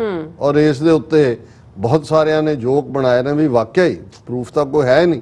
ਹੁਣ ਇਸ ਸਾਰੇ ਦੇ ਚੱਲਦੇ ਆ ਸਾਡੇ ਵੀਰ ਸੰਤੋਖ ਸਿੰਘ ਭਾਊ ਜੀ ਟੋਰਾਂਟੋ ਤੋਂ, ਉਹਨਾਂ ਨੇ ਕਾਫੀ ਦੇਰ ਬਾਅਦ ਆਪਣੀ ਨਜ਼ਮ ਭੇਜੀ ਹੈ। ਮੈਂ ਐਕਸਪੈਕਟ ਕਰਦਾ ਸੀ ਕਿ ਵੀ ਭਾਈ ਹਰਦੀਪ ਸਿੰਘ ਨਿੱਜਰ ਉਹਨਾਂ ਦੀ ਸ਼ਹਾਲਾ ਬੜੀ ਐਕਟਿਵਲੀ ਭਾਊ ਜੀ ਜਦੋਂ 10 ਸਤੰਬਰ ਨੂੰ ਸਰੀ ਦੇ ਵਿੱਚ ਖਾਲਿਸਤਾਨ ਰੈਫਰੈਂਡਮ ਦੀਆਂ ਵੋਟਾਂ ਪਈਆਂ ਨੇ, ਪੂਰਾ ਜਿਹੜਾ ਉਹ ਝੰਡਿਆਂ ਦੇ ਨਾਲ ਉੱਥੇ ਪਹੁੰਚੇ, ਜਾ ਕੇ ਉਹਨਾਂ ਨੇ ਆਪਣਾ ਰੋਲ ਅਦਾ ਕੀਤਾ।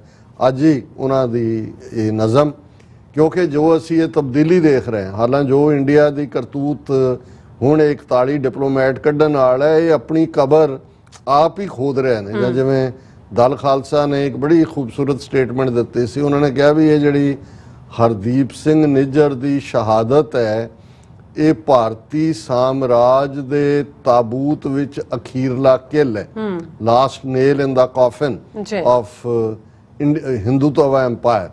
ਔਰ ਇਹੀ ਜਿਹੜੇ ਥਾਟ ਦੇ ਉੱਤੇ ਭਾਊ ਸੰਤੋਖ ਸਿੰਘ ਜੀ ਨੇ ਨਜ਼ਮ ਕਹੀ ਹੈ, ਸ਼ਹੀਦ ਦਾ ਡੁੱਲਾ ਖੂਨ ਜੀ, ਇੱਕ ਦਰਵੇਸ਼ ਦਾ ਪਵਿੱਤਰ ਖੂਨ ਡੁੱਲਾ, ਡੰਕਾ ਵੱਜਿਆ ਸਾਰੇ ਜਹਾਨ ਅੰਦਰ। ਇੱਕ ਦਰਵੇਸ਼ ਦਾ ਪਵਿੱਤਰ ਖੂਨ ਡੁੱਲਾ, ਡੰਕਾ ਵੱਜਿਆ ਸਾਰੇ ਜਹਾਨ ਅੰਦਰ। ਬਿਲਕੁਲ ਸਾਰੇ ਬ੍ਰਹਿਮੰਡ ਤੇ ਲੱਗੀਆਂ ਪੈਣ ਗੂੰਜਾਂ, ਪੈ ਗਈਆਂ ਸੋਚਾਂ ਸਾਰੇ ਅਸਮਾਨ ਅੰਦਰ। ਸੱਚੀ ਸੁੱਚੀ ਰੂਹ ਨੇ ਮਾਰਿਆ ਤੀਰ ਐਸਾ, ਬਿਲਕੁਲ ਸੁੱਚੀ ਰੂਹ ਨੇ ਮਾਰਿਆ ਤੀਰ ਐਸਾ, ਦਿੱਤਾ ਜ਼ਾਲਮ ਦਾ ਧੁਰ ਤੱਕ ਪਾੜ ਅੰਦਰ। ਐਸੀ ਲਹਿਰ ਚਲਾਈ ਇਨਸਾਫ ਵਾਲੀ, ਹੋਈ ਮਨੀਪੁਰ ਦੀ ਗੱਲ ਸੰਸਾਰ ਅੰਦਰ। ਤੇਰੀ ਸ਼ਹੀਦੀ ਨੇ ਜ਼ਾਲਮ ਕਰ ਦਿੱਤਾ ਨੰਗਾ, ਦੁਖੀ ਕਿੰਨੇ ਨੇ ਦਲਿਤ ਮੁਸਲਮਾਨ ਅੰਦਰ। ਨਕਸ਼ਾ ਛਪ ਗਿਆ ਦੇਸ਼ ਪੰਜਾਬ ਵਾਲਾ, ਗੂੰਜਾਂ ਪੈ ਗਈਆਂ ਭਾਈਚਾਰੇ ਸੰਸਾਰ ਅੰਦਰ। ਸਾਡੇ ਦੇਸ਼ ਦਾ ਪ੍ਰਧਾਨ ਦਲੇਰ ਜਸਟਨ, ਬਿਲਕੁਲ ਸਾਡੇ ਦੇਸ਼ ਦਾ ਪ੍ਰਧਾਨ ਦਲੇਰ ਜਸਟਨ, ਕਰਤੂਤ ਇੰਡੀਆ ਦੀ ਦਸੀ ਦਰਬਾਰ ਅੰਦਰ। ਤੁਸੀਂ ਮਾਰ ਕੇ ਸਾਡੇ ਹਰਦੀਪ ਸਿੰਘ ਨੂੰ ਭਾਜੀ ਚਾੜਤੀ, ਸਾਡੇ ਦੇਸ਼ ਆਣ ਅੰਦਰ। ਹਵਾਲੇ ਕਰੋ ਸਾਡੇ ਇੱਥੇ ਕਾਤਲਾਂ ਨੂੰ, ਇਹ ਜਸਟਿਨ ਟਰੂਡੋ ਦੀ, ਹਵਾਲੇ ਕਰੋ ਸਾਡੇ ਇੱਥੇ ਕਾਤਲਾਂ ਨੂੰ, ਨਹੀਂ ਤਾਂ ਤਿਆਰ ਹੋ ਜਾਓ ਇੰਟਰਨੈਸ਼ਨਲ ਕੋਰਟ ਅੰਦਰ। ਲੋਕਤੰਤਰ ਦਾ ਪਾਈ ਫਿਰਦੇ ਸੀ ਨਕਾਬ, ਜਿਹੜੇ ਭਾਊ ਸਾਬਤ ਹੋਏ ਕਾਤਲ ਜਹਾਨ ਅੰਦਰ। ਅਖੀਰ ਦੀ ਬੜੀ ਖੂਬਸੂਰਤ ਹੈ ਉਹਨਾਂ ਦੀ ਪੇਸ਼ਕਸ਼। ਉਹਨਾਂ ਨੇ ਕਿਹਾ ਕਿ ਭਾਈ ਤੁਸੀਂ ਮਾਰ ਕੇ ਸਾਡੇ ਹਰਦੀਪ ਸਿੰਘ ਨੂੰ ਭਾਜੀ ਚਾੜਤੀ, ਸਾਡੇ ਦੇਸ਼ ਆਣ ਅੰਦਰ। ਹਵਾਲੇ ਕਰੋ ਸਾਡੇ ਇੱਥੇ ਕਾਤਲਾਂ ਨੂੰ, ਨਹੀਂ ਤਾਂ ਤਿਆਰ ਹੋ ਜਾਓ ਇੰਟਰਨੈਸ਼ਨਲ ਕੋਰਟ ਅੰਦਰ। ਲੋਕਤੰਤਰ ਦਾ ਪਾਈ ਫਿਰਦੇ ਸੀ ਨਕਾਬ, ਜਿਹੜੇ ਭਾਊ ਸਾਬਤ ਹੋਏ ਕਾਤਲ ਜਹਾਨ ਅੰਦਰ। ਬਿਲਕੁਲ ਸੋ ਨਾਈਸ ਜੀ ਰਾਸਾ, ਤੁਹਾਡਾ ਬਹੁਤ ਬਹੁਤ ਸ਼ੁਕਰੀਆ। ਸੋ ਇੱਥੇ ਲੈਣੇ ਬ੍ਰੇਕ, ਔਰ ਬ੍ਰੇਕ ਤੇ ਜਾਣ ਤੋਂ ਪਹਿਲਾਂ ਅਸੀਂ ਆਪਣੇ ਦਰਸ਼ਕਾਂ ਤੇ ਸਰੋਤਿਆਂ ਨੂੰ ਅਪੀਲ ਤੇ ਬੇਨਤੀ ਕਰਦੀ ਹੈ ਵਿਊਅਰਸ, ਜਿਸ ਤਰ੍ਹਾਂ ਕਿ ਤੁਸੀਂ ਜਾਣਦੇ ਹੋ ਕਿ TV 84 ਹੱਕ ਕੇ ਸੱਚ ਇਨਸਾਫ ਦੀ ਆਵਾਜ਼ ਬੁਲੰਦ ਕਰ ਰਿਹਾ ਹੈ। ਇਹ ਆਵਾਜ਼ ਤੁਹਾਡੇ ਪਿਆਰ ਸਦਕਾ, ਤੁਹਾਡੇ ਵਿਸ਼ਵਾਸ ਸਦਕਾ, ਤੁਹਾਡੇ ਡੋਨੇਸ਼ਨ ਸਦਕਾ ਹੀ ਹੋ ਸਕਦੀ ਹੈ। ਸੋ ਅਸੀਂ ਚਾਹਾਂਗੇ ਕਿ ਤੁਸੀਂ TV 84 ਦੀ ਚੜ੍ਹਦੀ ਕਲਾ ਲਈ ਵੱਧ ਤੋਂ ਵੱਧ ਡੋਨੇਟ ਕਰੋ। ਡੋਨੇਟ ਕਰਨ ਲਈ ਸਾਡੀ ਵੈਬਸਾਈਟ tv84.tv ਤੇ ਜਾ ਕੇ ਪੇਪਲ ਦੀ ਵਰਤੋਂ ਕਰਕੇ ਵਨ ਟਾਈਮ ਡੋਨੇਟ ਕਰ ਸਕਦੇ ਹੋ, ਮੰਥਲੀ ਡੋਨੇਟ ਵੀ ਕਰ ਸਕਦੇ ਹੋ।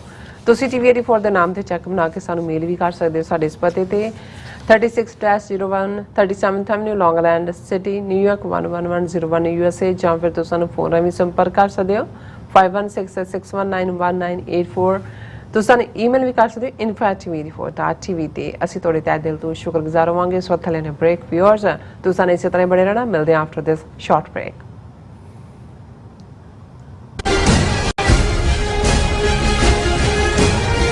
ਕੀ ਤੁਸੀਂ ਮਿਡਵੈਸਟ ਦੀਆਂ ਸਮੂਹ ਸੰਗਤਾਂ ਅਤੇ ਗੁਰਦੁਆਰਾ ਪ੍ਰਬੰਧਕ ਕਮੇਟੀਆਂ ਦੇ ਸਹਿਯੋਗ ਨਾਲ ਗੁਰੂ ਗ੍ਰੰਥ ਸਾਹਿਬ ਜੀ ਦੇ ਪਹਿਲੇ ਪ੍ਰਕਾਸ਼ ਦਿਹਾੜੇ ਨੂੰ ਸਮਰਪਿਤ 9ਵਾਂ ਸਾਲਾਨਾ ਨਗਰ ਕੀਰਤਨ 7 ਅਕਤੂਬਰ 2023 ਦਿਨ ਸ਼ਨੀਵਾਰ ਨੂੰ ਦੁਪਹਿਰ 12 ਵਜੇ ਤੋਂ ਸ਼ਾਮ 5 ਵਜੇ ਤੱਕ ਕੱਢਿਆ ਜਾ ਰਿਹਾ ਹੈ। ਨਗਰ ਕੀਰਤਨ ਵਾਰ ਮੈਮੋਰੀਅਲ ਪਾਰਕ ਇੰਡੀਅਨੈਪਲਸ ਵਿਖੇ ਕੱਢਿਆ ਜਾਵੇਗਾ ਅਤੇ ਉਪਰੰਤ ਉੱਥੇ ਹੀ ਸਟੇਜ ਲਗਾਈ ਜਾਵੇਗੀ। ਗੁਰੂ ਕਾ ਲੰਗਰ ਅਟੁੱਟ ਵਰਤੇਗਾ। ਆਪ ਸਭ ਨੂੰ ਇਸ ਨਗਰ ਕੀਰਤਨ ਵਿੱਚ ਪਹੁੰਚਣ ਲਈ ਬੇਨਤੀ ਕੀਤੀ ਜਾਂਦੀ ਹੈ। ਵਧੇਰੇ ਜਾਣਕਾਰੀ ਲਈ ਤੁਸੀਂ ਹੇਠ ਦਿੱਤੇ ਨੰਬਰਾਂ ਤੇ ਸੰਪਰਕ ਕਰ ਸਕਦੇ ਹੋ।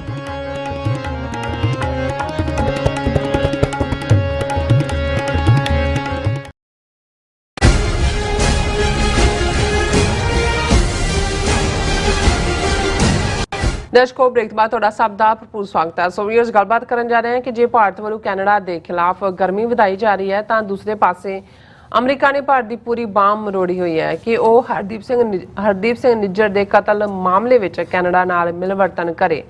ਔਰ ਯੂਐਸ ਸਰਫ ਵੱਲੋਂ ਅੱਜ ਭਾਰਤ ਵਿੱਚ ਧਾਰਮਿਕ ਆਜ਼ਾਦੀ ਦੇ ਹੋ ਰਹੇ ਹਨਨ ਸੰਬੰਧੀ ਵੀ ਇੱਕ ਬਿਆਨ ਜਿਹੜਾ ਜਾਰੀ ਕੀਤਾ ਗਿਆ। ਸੋ ਇਸ ਬਾਰੇ ਆਪਾਂ ਗੱਲਬਾਤ ਕਰਨ ਜਾ ਰਹੇ ਹਾਂ। ਸੋ ਅਸੀਂ ਚਾਹਾਂਗੇ ਕਿ ਤੁਸੀਂ ਇਸੇ ਤਰ੍ਹਾਂ ਬੜੇ ਰਹਿਣਾ, ਦੇਖਣ ਸੁਣ ਲਿਆ, ਲਿਖਣ ਲਈ ਤੁਹਾਡਾ ਸਭ ਦਾ ਬਹੁਤ ਬਹੁਤ ਧੰਨਵਾਦ। ਜੀ ਡਾਕਟਰ ਸਾਹਿਬ, ਕੀ ਵਿਚਾਰਾਂ ਨੇ? ਦੇਖੋ, ਅਮਰੀਕਾ ਪੂਰਾ ਐਗਰੈਸਿਵ ਮੋਡ 'ਚ ਹੈ ਭਾਰਤ ਦੇ ਇਸ ਸਾਰੇ ਵਰਤਾਰੇ ਨੂੰ ਲੈ ਕੇ, ਹਰਦੀਪ ਸਿੰਘ ਨਿੱਜਰ ਦੇ ਕਤਲ ਦੇ ਮੁੱਦੇ ਦੇ ਉੱਤੇ। ਜੀ, ਗਲੋਬਲ ਮੀਡੀਆ ਜਿਹੜਾ ਹੈ ਉਹਨਾਂ ਦੇ ਵਿੱਚ ਵੀ ਲਗਾਤਾਰਤਾ ਦੇ ਨਾਲ ਇਹ ਫੋਕਸ ਬਣਿਆ ਹੋਇਆ ਹੈ। ਔਰ ਈਵਨ ਇੱਕ ਬੜਾ ਕ੍ਰਿਟੀਕਲ ਆਰਟੀਕਲ ਇਸ ਦੇ ਉੱਤੇ, why the West can not turn a blind eye to a murder in Canada, ਇੱਕ ਬੜਾ ਇਨਵੈਸਟੀਗੇਟਿਵ ਆਰਟੀਕਲ ਹੈ ਜਿਹਦੇ 'ਚ ਕਿਹਾ ਗਿਆ ਕਿ ਵੀ ਇਹ ਇਸ ਲੈਵਲ ਦੇ ਮਰਡਰ ਨੂੰ ਵੈਸਟ ਜਿਹੜਾ ਹੈ ਉਹ ਅੱਖਾਂ ਬੰਦ ਕਰਕੇ ਨਹੀਂ ਲੈ ਸਕਦਾ। ਇਹਦੀ ਅਕਾਊਂਟੇਬਿਲਟੀ ਹੋਣੀ ਹੈ ਔਰ ਹੋਣੀ ਚਾਹੀਦੀ ਹੈ। ਔਰ ਇਹੀ ਕਾਰਨ ਹੈ ਕਿ ਅਮਰੀਕਾ ਨੇ ਅੱਜ, ਅਸੀਂ ਜਦੋਂ ਗੱਲ ਕਰ ਰਹੇ ਹਾਂ, ਈਵਨ ਅੱਜ ਦੀ ਮੇਨ ਮੀਡੀਆ ਖਬਰਾਂ 'ਚ ਵੀ ਜਿਹੜੇ ਯੂਐਸ ਸਟੇਟ ਡਿਪਾਰਟਮੈਂਟ ਦੇ ਸਪੋਕਸਪਰਸਨ ਮੈਥਿਊ ਮਿਲਰ, ਉਹਨਾਂ ਦੀ ਸਟੇਟਮੈਂਟ ਹੈ ਔਰ ਅਕਤੂਬਰ 3 ਦੀ ਅੱਜ ਦੀ ਡੇਟ ਲਾਈਨ ਹੈ, urged India to cooperate with Canada in its probe into Khalistani separatists' death, US official। ਇਹ ਉਹਨਾਂ ਦੇ ਮੀਡੀਆ ਦੀ ਹੈਡਲਾਈਨ ਹੈ। The issue of killing of Niger in Canada was raised by Secretary of State Antony Blinken during his meeting with External Affairs Minister S. Jaishankar। ਕਿਉਂਕਿ ਦੋਨਾਂ ਨੇ, S Jaishankar ਔਰ Blinken ਨੇ, ਕੋਈ ਪ੍ਰੈਸ ਕਾਨਫਰੰਸ ਤਾਂ ਕੀਤੀ ਨਹੀਂ ਸੀ। ਇੰਡੀਅਨ ਮੀਡੀਆ ਸ਼ੋਰ ਨਹੀਂ ਸੀ ਕਿ ਜੇ ਉਹ ਹੁੰਦਾ ਵੀ ਤਾਂ ਉਹਨਾਂ ਨੇ ਖਬਰ ਨਹੀਂ ਸੀ ਦੇਣੀ। ਕੈਨੇਡਾ ਦੇ ਪ੍ਰਾਈਮ ਮਿਨਿਸਟਰ ਨੇ ਕਿਹਾ ਸੀ ਕਿ ਜੀ ਬਿਲਕੁਲ ਮੇਰੀ ਗੱਲ ਹੋਈ ਹੈ ਬਲਿੰਕਨ ਨਾਲ, ਜਦੋਂ ਐਸ ਜੈਸ਼ੰਕਰ ਨਾਲ ਮੀਟਿੰਗ ਹੋਏਗੀ ਇਸ ਇਸ਼ੂ ਨੂੰ ਚੁੱਕਿਆ ਜਾਏਗਾ। ਹੁਣ ਸਟੇਟ ਡਿਪਾਰਟਮੈਂਟ ਦਾ ਜਿਹੜਾ ਸਪੋਕਸਪਰਸਨ ਹੈ ਉਹ ਕਨਫਰਮ ਕਰ ਰਿਹਾ ਹੈ ਕਿ ਐਸ ਜੈਸ਼ੰਕਰ ਨਾਲ ਗੱਲਬਾਤ ਐਂਟੋਨੀ ਬਲਿੰਕਨ ਨੇ ਇਸ ਇਸ਼ੂ ਨੂੰ ਚੁੱਕਿਆ। ਔਰ ਇੰਡੀਆ ਨੂੰ ਅਸੀਂ ਕਹਿ ਰਹੇ ਹਾਂ ਕਿ ਵੀ ਉਹ ਜਿਹੜਾ ਹਰਦੀਪ ਸਿੰਘ ਨਿੱਜਰ ਦੇ ਕਤਲ ਦੇ ਮਾਮਲੇ 'ਚ ਜਿਹੜਾ ਉਹ ਕੈਨੇਡਾ ਦੀ ਇਨਵੈਸਟੀਗੇਸ਼ਨ ਨਾਲ ਕੋਆਪਰੇਟ ਕਰੇ। ਔਰ ਇਹਦੇ 'ਚ ਜਿਹੜੀ ਇਹਨਾਂ ਦੀ ਦਾ ਹਿੰਦੂ ਦੀ ਖਬਰ ਹੀ ਹੈ, the Biden administration has engaged with Indian government on a number of occasions, urging them to cooperate with Canada in its investigation into the death of a Khalistani separatist, a US State Department official has said। ਉਹਨਾਂ ਨੇ ਜਦੋਂ ਹੁਣ ਤੁਸੀਂ word ਦੇਖੋ, has engaged with Indian government on a number of occasions, ਕਿ ਕੱਲਾ ਇੱਕ ਵਾਰ ਨਹੀਂ, ਕਦੇ ਬਾਂਹ ਇਧਰੋਂ ਮਰੋੜੀ, ਕਦੇ ਮਰੋੜ ਕੇ ਪਿੱਠ ਨਾਲ ਲਾਈ ਹੋਏਗੀ ਕਿ ਵੀ ਕਰੋ ਕੋਆਪਰੇਟ। ਔਰ ਉਹਨਾਂ ਨੇ ਇਸ ਨੂੰ ਰਿਪੀਟਡਲੀ ਇਹ ਕਿਹਾ ਕਿ ਭਾਈ ਇਹ as he made clear then I reiterate now, we remain in close coordination with our Canadian colleagues on this question, State Department spokesperson Matthew Miller told reporters on Monday। ਕੱਲ੍ਹ ਹੀ ਪ੍ਰੈਸ ਕਾਨਫਰੰਸ ਉਹਨਾਂ ਨੇ ਕੀਤੀ ਹੈ। ਉਹਨੇ ਕਿਹਾ we have engaged with Indian government on a number of occasions to urge them to cooperate with Canada's investigation। The secretary had an opportunity to do that in his meeting with foreign minister on Friday।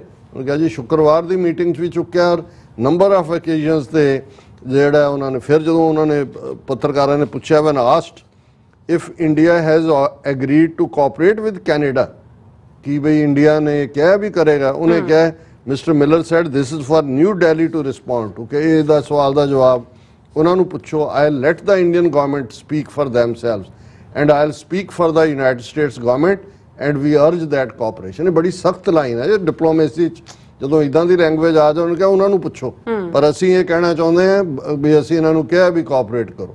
ਹੁਣ ਇਹ ਜਿਹੜਾ, ਔਰ ਜੇ ਤੁਸੀਂ ਇਸ statement ਦੇ ਨਾਲ ਜਿਹੜੀ ਆਲਮੋਸਟ ਬਾਰ-ਬਾਰ ਰੀਇਨਫੋਰਸ ਕਰ ਰਹੇ, ਅੱਜ ਹੀ ਜਿਹੜਾ United States commission on international religious freedom ਹੈ, ਉਹਨਾਂ ਦੀ ਸਟੇਟਮੈਂਟ ਵੀ ਆ ਗਈ ਅਕਤੂਬਰ 3, ਔਰ ਉਸ ਦਾ ਹੈਡਲਾਈਨ ਹੈ US Surf reiterates concerns on religious freedom in India, calls for release of religious prisoners of conscience. कि USCIRF United states commission on international religious freedom ਉਹ ਭਾਰਤ ਦੇ ਵਿੱਚ ਜੋ ਧਾਰਮਿਕ ਆਜ਼ਾਦੀਆਂ ਕੁਚਲੀਆਂ ਜਾ ਰਹੀਆਂ ਉਹਨਾਂ ਦੇ ਲਈ ਕੰਸਰਨ ਹੈ ਔਰ ਇਹ ਭਾਰਤ ਤੋਂ ਮੰਗ ਕੀਤੀ ਜਾਂਦੀ ਹੈ ਪ੍ਰਿਜ਼ਨਰ ਆਫ ਕੌਨਸ਼ੀਅੰਸ। ਇਹ ਟਰਮ ਐਮਨੈਸਟੀ ਇੰਟਰਨੈਸ਼ਨਲ ਜਦੋਂ 60s ਦੇ ਵਿੱਚ ਬਣੀ ਤੇ ਜਿਨ੍ਹਾਂ ਨੂੰ ਸਿਆਸੀ ਕਾਰਨਾਂ ਕਰਕੇ ਜੇਲ੍ਹ ਦੇ ਵਿੱਚ ਰੱਖਿਆ ਹੋਇਆ, ਜੇ ਅਸੀਂ ਭਾਈ ਅੰਮ੍ਰਿਤਪਾਲ ਸਿੰਘ ਔਰ ਉਹਨਾਂ ਦੇ ਸਾਥੀ ਹੋਰ 8-9 ਜਿਹੜੇ ਨੇ ਉਹਨਾਂ ਦੀ ਗੱਲ ਕਰੀਏ, ਉਹ ਸਾਰੇ ਪ੍ਰਿਜ਼ਨਰ ਆਫ ਕੌਨਸ਼ੀਅੰਸ ਨੇ। ਭਾਰਤ ਦੇ ਵਿੱਚ ਐਮਨੈਸਟੀ ਇੰਟਰਨੈਸ਼ਨਲ ਨੇ ਜਿਹੜਾ ਪਹਿਲਾ ਪ੍ਰਿਜ਼ਨਰ ਆਫ ਕੌਨਸ਼ੀਅੰਸ ਐਲਾਨਿਆ ਸੀ 60s ਦੇ ਵਿੱਚ, ਸ਼ੇਖ ਅਬਦੁੱਲਾ, ਉਹਨੂੰ ਨਹਿਰੂ ਨੇ ਜਿਹੜਾ ਉਹ ਚੁੱਕ ਕੇ ਅੰਦਰ ਦਿੱਤਾ ਹੋਇਆ ਸੀ ਬਿਨਾਂ ਵਜ੍ਹਾ, ਔਰ ਉਸ ਦੇ ਉੱਤੇ ਉਹਨੂੰ ਐਮਨੈਸਟੀ ਨੇ ਪ੍ਰਿਜ਼ਨਰਸ ਆਫ ਕੌਨਸ਼ੀਅੰਸ ਕਿ ਜਿਹੜੇ ਆਪਣੀ ਜ਼ਮੀਰ ਦੀ ਆਵਾਜ਼ ਤੇ ਬੋਲਦੇ ਨੇ ਤੇ ਉਹਨਾਂ ਦੀ ਉਸ ਜ਼ਮੀਰ ਦੀ ਆਵਾਜ਼ ਨੂੰ ਜਿਹੜਾ ਦਬਾਇਆ ਜਾਂਦਾ ਹੈ ਉਹਨਾਂ ਨੂੰ ਇੰਪ੍ਰਿਜ਼ਨ ਕਰਕੇ। ਹੁਣ ਇਹ ਸਟੇਟਮੈਂਟ 3 ਅਕਤੂਬਰ ਨੂੰ USCIRF ਵੱਲੋਂ ਇਸ ਹੈਡਲਾਈਨ ਦੇ ਥੱਲੇ, ਔਰ ਫਿਰ ਇਹ United States commission on international religious freedom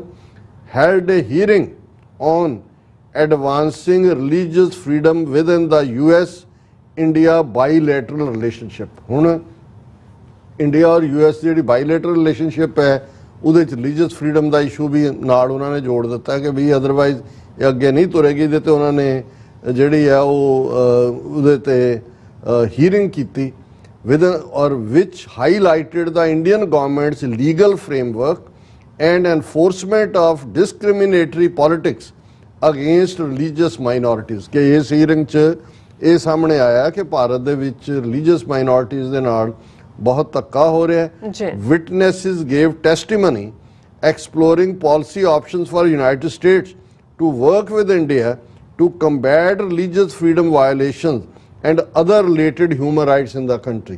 ਸੋ ਉਹਨਾਂ ਨੇ ਕਿਹਾ ਕਿ ਵੀ ਇਹ ਜਦੋਂ ਹੀਅਰਿੰਗ ਹੋਈ ਉਹਦੇ ਤੇ ਆ ਕੇ ਗਵਾਹੀਆਂ ਆਈਆਂ, ਟੈਸਟੀਮਨੀਜ਼ ਆਈਆਂ, ਉਹਨਾਂ ਨੇ ਆ ਕੇ ਕਿਹਾ ਵੀ ਭਾਰਤ ਦੇ ਵਿੱਚ ਕਿਵੇਂ ਧਾਰਮਿਕ ਆਜ਼ਾਦੀਆਂ ਦਾ ਹਨਨ ਹੋ ਰਿਹਾ ਹੈ, ਉਹਨਾਂ ਦੇ ਹੱਕਾਂ ਨੂੰ ਵਾਇਲੇਟ ਕੀਤਾ ਜਾ ਰਿਹਾ ਹੈ। ਔਰ USCIRF ਦੇ ਜਿਹੜੇ ਚੇਅਰਪਰਸਨ ਨੇ ਮਿਸਟਰ ਅਬਰਾਹਮ ਕੂਪਰ, ਉਹਨਾਂ ਨੇ ਕਿਹਾ religious freedom conditions in India have notably declined in recent years. ਕਿ ਜਿਉਂ ਇਹਨਾਂ ਤਾਜ਼ਾ ਸਾਲਾਂ ਦੇ ਵਿੱਚ ਬਹੁਤ ਮੰਦੀ ਹਾਲਤ ਹੈ ਭਾਰਤ ਦੇ ਵਿੱਚ ਧਾਰਮਿਕ ਆਜ਼ਾਦੀਆਂ ਦੀ। Muslims, Sikhs, Christians, Dalits and Adivasis are experiencing increased levels of attacks and acts of intimidation. ਕਿ ਬਹੁਤ ਜਿਹੜੇ ਨੇ ਇੰਟੀਮੀਡੇਸ਼ਨ ਹੋ ਰਹੀ ਹੈ। ਹੁਣ ਸਿੱਖਾਂ ਦਾ ਜ਼ਿਕਰ ਮੁਸਲਮਾਨਾਂ, ਈਸਾਈਆਂ, ਦਲਿਤਾਂ, ਆਦੀਵਾਸੀਆਂ ਦੇ ਨਾਲ ਬਰਾਬਰ ਹੁੰਦਾ ਹੈ। Authorities have continued to suppress minority voices। ਕਿ ਜਿਹੜੇ ਉੱਥੇ ਤਾਕਤ ਹੈ, ਜਿਨ੍ਹਾਂ ਦੇ ਕੋਲ ਹਕੂਮਤ ਹੈ, ਉਹ ਘੱਟ ਗਿਣਤੀਆਂ ਦੀ ਆਵਾਜ਼ ਨੂੰ ਜਿਹੜੀ ਆ ਉਹ ਦੱਬ ਰਹੀ ਹੈ। And those advocating on their behalf, ਕਿ ਜਿਹੜੇ ਈਵਨ ਘੱਟ ਗਿਣਤੀਆਂ ਦੀ ਗੱਲ ਵੀ ਕਰਦੇ ਨੇ, ਉਹਨਾਂ ਦਾ ਵੀ ਕੰਮ ਕੀਤਾ ਜਾਂਦਾ। ਹੁਣ ਅੱਜ ਜਿਹੜੇ ਸਭ ਤੋਂ ਮੇਨ ਖਬਰ ਤੁਸੀਂ ਇੰਡੀਅਨ ਮੀਡੀਆ 'ਚ ਦੇਖੋਗੇ, ਨਿਊਜ਼ ਕਲਿੱਕ, ਇੱਕ ਬਹੁਤ ਵੱਡਾ ਡਿਜੀਟਲ ਫਾਰਮੈਟ ਹੈ ਜਿਹਦੇ 'ਚ ਬਹੁਤ ਸਾਰੇ ਜਿਹੜੇ ਥੋੜ੍ਹੇ ਬਹੁਤ ਫਰੀडम ਦੇ ਨਾਲ ਗੱਲ ਕਰਨ ਵਾਲੇ ਪੱਤਰਕਾਰ ਸੀ, ਉਹਨਾਂ ਨੂੰ ਜਦੋਂ ਕੱਢਿਆ ਗਿਆ ਤੇ ਉਹ ਉਹਦੇ ਨਾਲ ਜੁੜ ਗਏ। ਨਿਊਜ਼ ਕਲਿੱਕ ਬੜਾ ਪਪੂਲਰ, ਮਿਲੀਅਨਸ ਉਹਨਾਂ ਦੇ ਸਬਸਕ੍ਰਾਈਬਰ ਨੇ ਉਹਦੇ 'ਚ। ਔਰ ਅੱਜ ਸਵੇਰੇ 9-10 ਵਜੇ ਜਿਹੜਾ ਉਹਨਾਂ ਨੇ 8-10 ਪ੍ਰੋਮੀਨੈਂਟ ਪੱਤਰਕਾਰ, ਜਿਨ੍ਹਾਂ 'ਚ ਅਭਿਸਾਰ ਸ਼ਰਮਾ, ਭਾਸ਼ਾ, ਇਹ ਬੀਬੀ ਹੈ ਕਾਫੀ ਖੁੱਲ੍ਹ ਕੇ ਗੱਲ ਕਰਦੀ ਹੈ, ਉਮੇਸ਼, ਇਹ ਹੋਰ ਵੀ ਉਹ ਸਾਰੇ ਚੁੱਕੇ ਉਹਨਾਂ ਦੇ ਕੰਪਿਊਟਰ, ਫੋਨ, ਦੂਜੇ ਤੀਜੇ ਲੈ ਕੇ ਉਹ ਸਾਰੇ ਇੱਕ ਯੂਆਪਾ ਦਾ ਕੇਸ ਇਹਨਾਂ ਤੇ ਪਾਇਆ ਹੋਇਆ ਹੈ ਨਿਊਜ਼ ਟ੍ਰਿਕ ਵਾਲਿਆਂ ਤੇ ਕਿ ਜੀ ਜਿਹੜਾ ਤੁਹਾਡਾ ਇੱਕ ਜਿਹਨੇ ਤੁਹਾਨੂੰ ਡੋਨੇਟ ਕੀਤਾ ਅਮਰੀਕਾ 'ਚ ਬੈਠਾ ਫਲਾਣਾ, ਉਹ ਫਲਾਣੇ ਚੀਨੇ ਸਿੰਘਮ ਦੇ ਨਾਲ ਜਿਹੜਾ ਉਹ ਐਫੀਲੀਏਟ ਹੈ ਔਰ ਤੁਸੀਂ ਚੀਨ ਦੇ ਕਹਿਣ ਦੇ ਉੱਤੇ ਜਿਹੜਾ ਐਸਟੈਬਲਿਸ਼ਮੈਂਟ ਵਿਰੋਧੀ ਪ੍ਰਚਾਰ ਕਰਦੇ ਹੋ।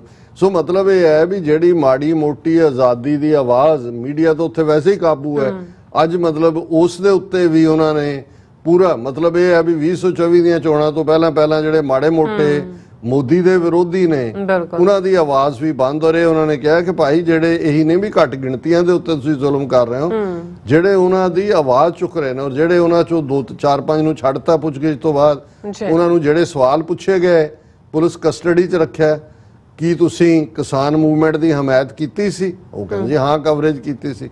ਕੀ ਤੁਸੀਂ ਜਿਹੜਾ ਸਿਟੀਜ਼ਨਸ਼ਿਪ ਅਮੈਂਡਮੈਂਟ ਐਕਟ ਦੇ ਖਿਲਾਫ ਸ਼ਾਹੀਨ ਬਾਗ ਉਹਨੂੰ ਕਵਰ ਕੀਤਾ? ਹਾਂ ਕੀਤਾ। ਹੁਣ ਇਹਦਾ ਯੂਆਪਾ ਨਾਲ ਕੀ ਤਾਲੁਕ ਹੈ? ਸੋ ਮਤਲਬ ਇਹ ਹੈ ਕਿ ਵੀ ਉਹ ਜਿਹੜਾ ਨੇ ਵੀ ਮਾੜੀ ਮੋਟੀ ਆਵਾਜ਼ ਚੁੱਕੀ ਉਹਨੂੰ ਵੀ ਆਵਾਜ਼ ਨੂੰ ਬੰਦ ਕਰਨਾ ਚਾਹੁੰਦੇ ਨੇ।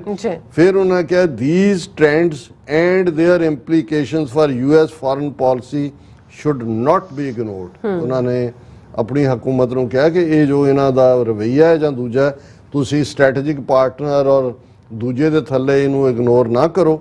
ਇਸੇ ਤਰ੍ਹਾਂ US ਸਰਫ ਦੇ ਫਰੈਂਕ ਆਰ ਵੋਲਫ ਜਿਹਨਾਂ ਨੇ ਇਸ ਦੇ ਉੱਤੇ ਉਹਨਾਂ ਨੇ ਫਰੀडम ऑफ रिलीजियस और belief victim list, a public database of individuals known to have been detained on the basis of peaceful exercise of their freedom of religion or belief, includes 37 individuals across multiple faiths imprisoned in India। उन्होंने 37 बंदे कह कि अड्ड धर्मां दे सिख मुसलमान दलित ईसाई जिन्हां नूं उन्हां दे religious belief के आधार के उत्ते डिटेन किया गया। फिर उन्होंने नाम भी दिते ने जिन्हां दे विच ਜਿਹੜਾ ਕਿਵੇਂ peaceful protest citizenship amendment act ਦੇ ਖਿਲਾਫ ਜਾਂ ਉਹਨਾਂ ਨੂੰ UAPA ਦੇ ਥੱਲੇ ਕਿਵੇਂ ਤੁਰਿਆ ਹੋਇਆ।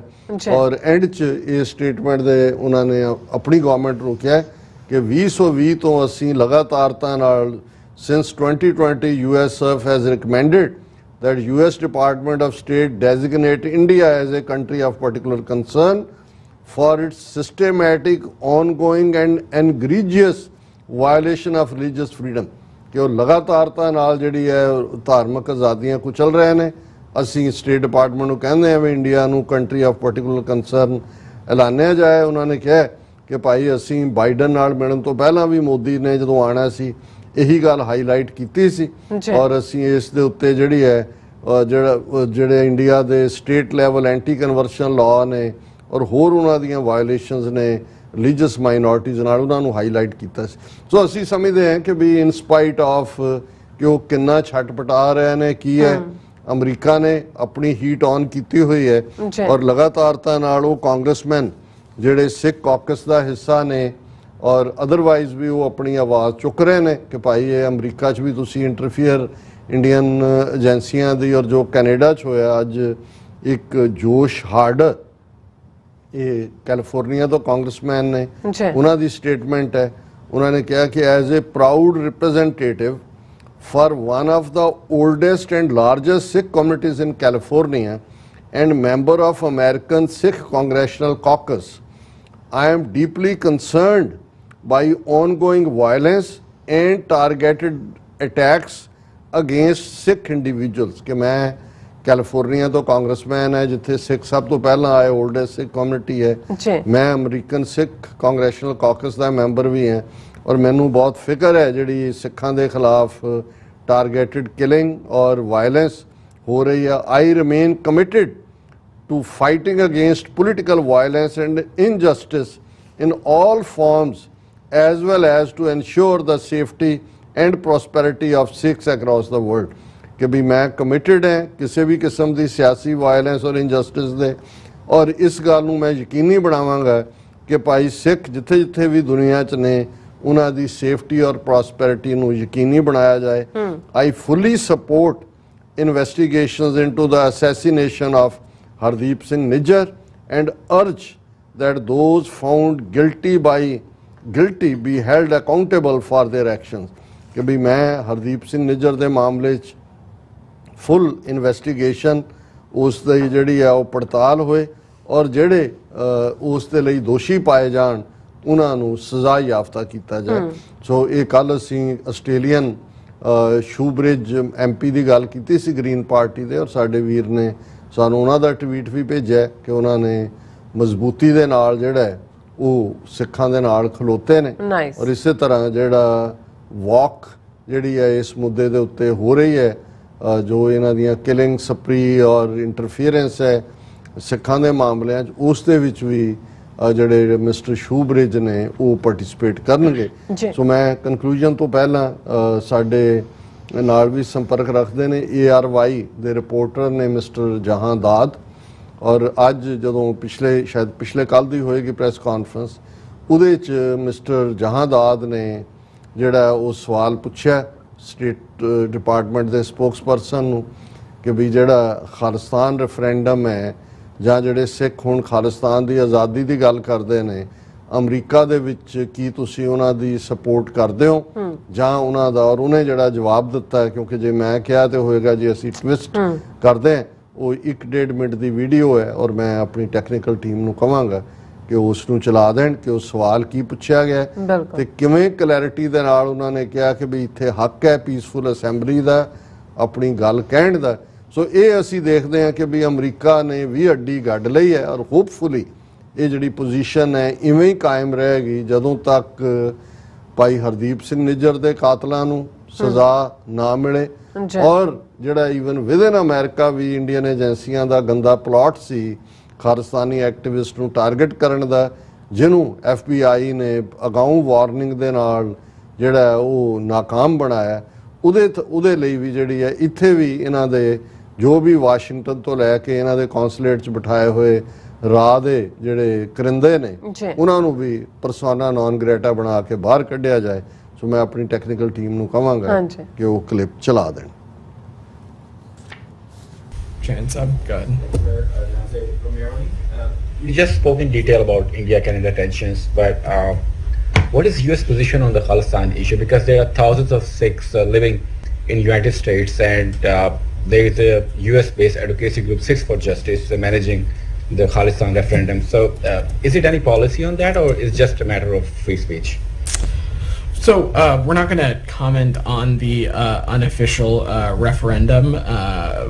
What I will just say is that broadly across the board, individuals have the right to freedoms of speech, right to peacefully assemble in the United States, all of which are in line with our First Amendment protections and adherence, of course, to any appropriate federal and local regulations. So I will just leave it at that. Sir, Pakistan...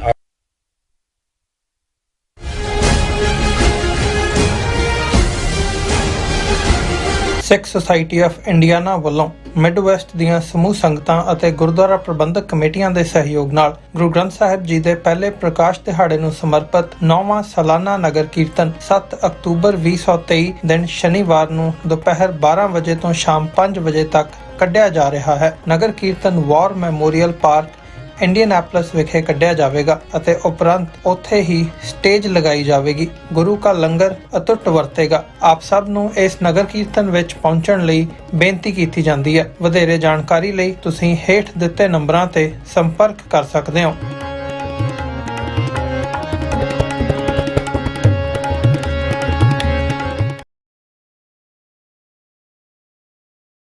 ਕੀ ਤੁਸੀਂ ਆਪਣੇ Texas ਨੂੰ ਲੈ ਕੇ ਚਿੰਤਤ ਹੋ?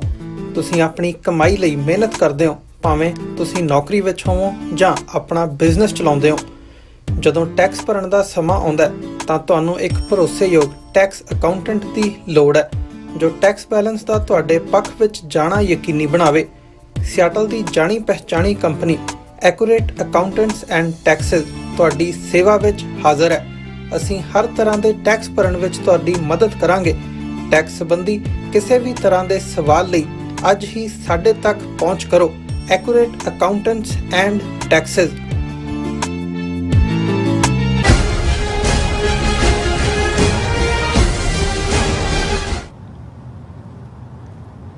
ਦਰਸ਼ਕੋ break ਬਾਅਦ ਤੁਹਾਡਾ ਸਭ ਦਾ ਭਰਪੂਰ ਸਵਾਗਤ ਹੈ। ਸੋ ਵੀਅਰਸ, ਗੱਲਬਾਤ ਕਰਨ ਜਾ ਰਹੇ ਹਾਂ ਕਿ ਪਿਛਲੇ ਦਿਨੀ ਵਾਸ਼ਿੰਗਟਨ ਡੀਸੀ ਤੋਂ ਹਿੰਦੂਤਵੀ ਮੀਡੀਆ ਵੱਲੋਂ ਖਬਰ ਦਿੱਤੀ ਗਈ ਸੀ ਕਿ ਮਿਸ਼ੀਗਨ ਤੋਂ ਕਾਂਗਰਸਮੈਨ ਸ਼੍ਰੀ ਥਾਣੇਦਾਰ ਨੇ ਇੱਕ ਹਿੰਦੂ ਬੁੱਧਿਸਟ ਸਿੱਖ ਅਤੇ ਜੈਨ ਧਰਮਾਂ ਦੀ ਨੁਮਾਇੰਦਗੀ ਕਰਨ ਵਾਲੀ ਹਿੰਦੂ ਕਾਕਸ ਜਿਹੜੀ ਉਹ ਬਣਾਈ ਹੈ। ਸੋ ਅੱਜ ਇਸ ਸੰਬੰਧੀ ਸਿੱਖ ਹਿੰਦੂ ਅਤੇ ਮੁਸਲਮਾਨ ਜਥੇਬੰਦੀਆਂ ਨੇ ਕਾਂਗਰਸਮੈਨ ਸ਼੍ਰੀ ਥਾਣੇਦਾਰ ਦੇ ਝੂਠ ਦਾ ਪਰਦਾ ਜਿਹੜਾ ਫਾਸ਼ ਕਰ ਦਿੱਤਾ ਹੈ। ਸੋ ਇਸ ਬਾਰੇ ਆਪਾਂ ਗੱਲਬਾਤ ਕਰਨ ਜਾ ਰਹੇ ਹਾਂ। ਸੋ ਅਸੀਂ ਚਾਹਾਂਗੇ ਕਿ ਤੁਸੀਂ ਇਸੇ ਤਰ੍ਹਾਂ ਬਣੇ ਰਹਿਣਾ। ਦੇਖਣ ਸੁਣ ਲਿਆ ਲਿਖਣ ਲਈ ਤੁਹਾਡਾ ਸਭ ਦਾ ਬਹੁਤ ਬਹੁਤ ਸ਼ੁਕਰੀਆ ਜੀ। ਡਾਕਟਰ ਸਾਹਿਬ ਕੀ ਕਹਿਣਾ ਚਾਹੋਗੇ? ਦੇਖੋ, ਜਿਹੜੇ ਅੰਗਰੇਜ਼ੀ ਦੇ ਲਫ਼ਜ਼ ਨੇ ਨਾ ਜੀ, ਕੌਨ ਆਰਟਿਸਟ ਔਰ ਇਸ ਤਰ੍ਹਾਂ ਦੇ, ਜੇ ਭਾਰਤ ਦੇ ਵਿੱਚ ਦੇਖੋ ਉਹਨਾਂ ਦੀਆਂ ਆਪਣੀਆਂ ਜ਼ਬਾਨਾਂ, ਹੁਣ ਠੱਗ ਲਫ਼ਜ਼ ਜਿਹੜਾ ਹੈ ਉਹ ਉੱਥੋਂ ਹੀ ਆਇਆ, ਅੰਗਰੇਜ਼ੀ ਵਾਲਿਆਂ ਨੇ ਵੀ ਅਡਾਪਟ ਕੀਤਾ ਔਰ ਇਹ ਇਕੱਲੀ ਉਹਦੇ ਤੋਂ ਹੀ ਠੱਗਰੀ ਵੀ ਹੈ ਹਾਂਜੀ। ਇਹ ਭਾਵੇਂ ਠੱਗ ਕਹਿੰਦੇ ਨੇ, ਇਹਨਾਂ ਤੋਂ ਠੱਠਾ ਨਹੀਂ ਕਿਹਾ ਜਾਂਦਾ, ਪਰ ਉਹ ਠੱਗਰੀ ਵੀ ਉਸ ਚੋਂ ਹੀ ਹੈ। ਤੇ ਜੇ ਤੁਸੀਂ ਇਹਨਾਂ ਹਿੰਦੂ ਤਵੀਆਂ ਦਾ ਦੇਖੋ, ਇਹ ਪਰਲੇ ਦਰਜੇ ਦੇ ਝੂਠੇ, ਮਕਾਰ, ਬੇਈਮਾਨ, ਠੱਗ, ਚੋਰ, ਕਾਤਲ, ਹੇਰਾਫੇਰੀ ਦੇ ਮਾਸਟਰ ਹਰ ਜਿੰਨੇ ਵੀ ਲਫ਼ਜ਼ ਕਿਸੇ ਜ਼ਬਾਨ 'ਚ ਇਹਨਾਂ ਦੇ ਲਈ ਵਰਤੇ ਜਾ ਸਕਦੇ ਨੇ ਔਰ ਕਿਵੇਂ ਧੋਖਾਦਹੀ ਔਰ ਪ੍ਰੈਜ਼ੈਂਟ ਕੀ ਕਰਨਾ ਤੇ ਅਸਲ 'ਚ ਕੀ ਹੋਣਾ ਔਰ ਉਸ ਸਾਰੇ ਨੂੰ ਫਿਰ ਜਸਟੀਫਾਈ ਕਿਵੇਂ ਕਰਨਾ, ਉਹ ਅਕਸਰ ਅਸੀਂ ਇਹਨਾਂ ਦੀ ਕਹਾਣੀ ਜਿਹੜੀ ਹੈ ਉਹ ਦੁਹਰਾਉਂਦੇ ਰਹਿੰਦੇ। ਜੋ ਨਹਿਰੂ ਦਾ ਉਹ ਸ਼ੇਅਰ ਵੀ ਕਿ ਜਦੋਂ ਉਹਨੂੰ ਬੇਈਮਾਨੀ ਬਾਰੇ ਜੋ ਸਿੱਖਾਂ ਨਾਲ ਕੀਤਾ ਉਹ ਪੁੱਛਿਆ ਗਿਆ ਤੇ ਉਹਨੇ ਕਿਹਾ ਜੀ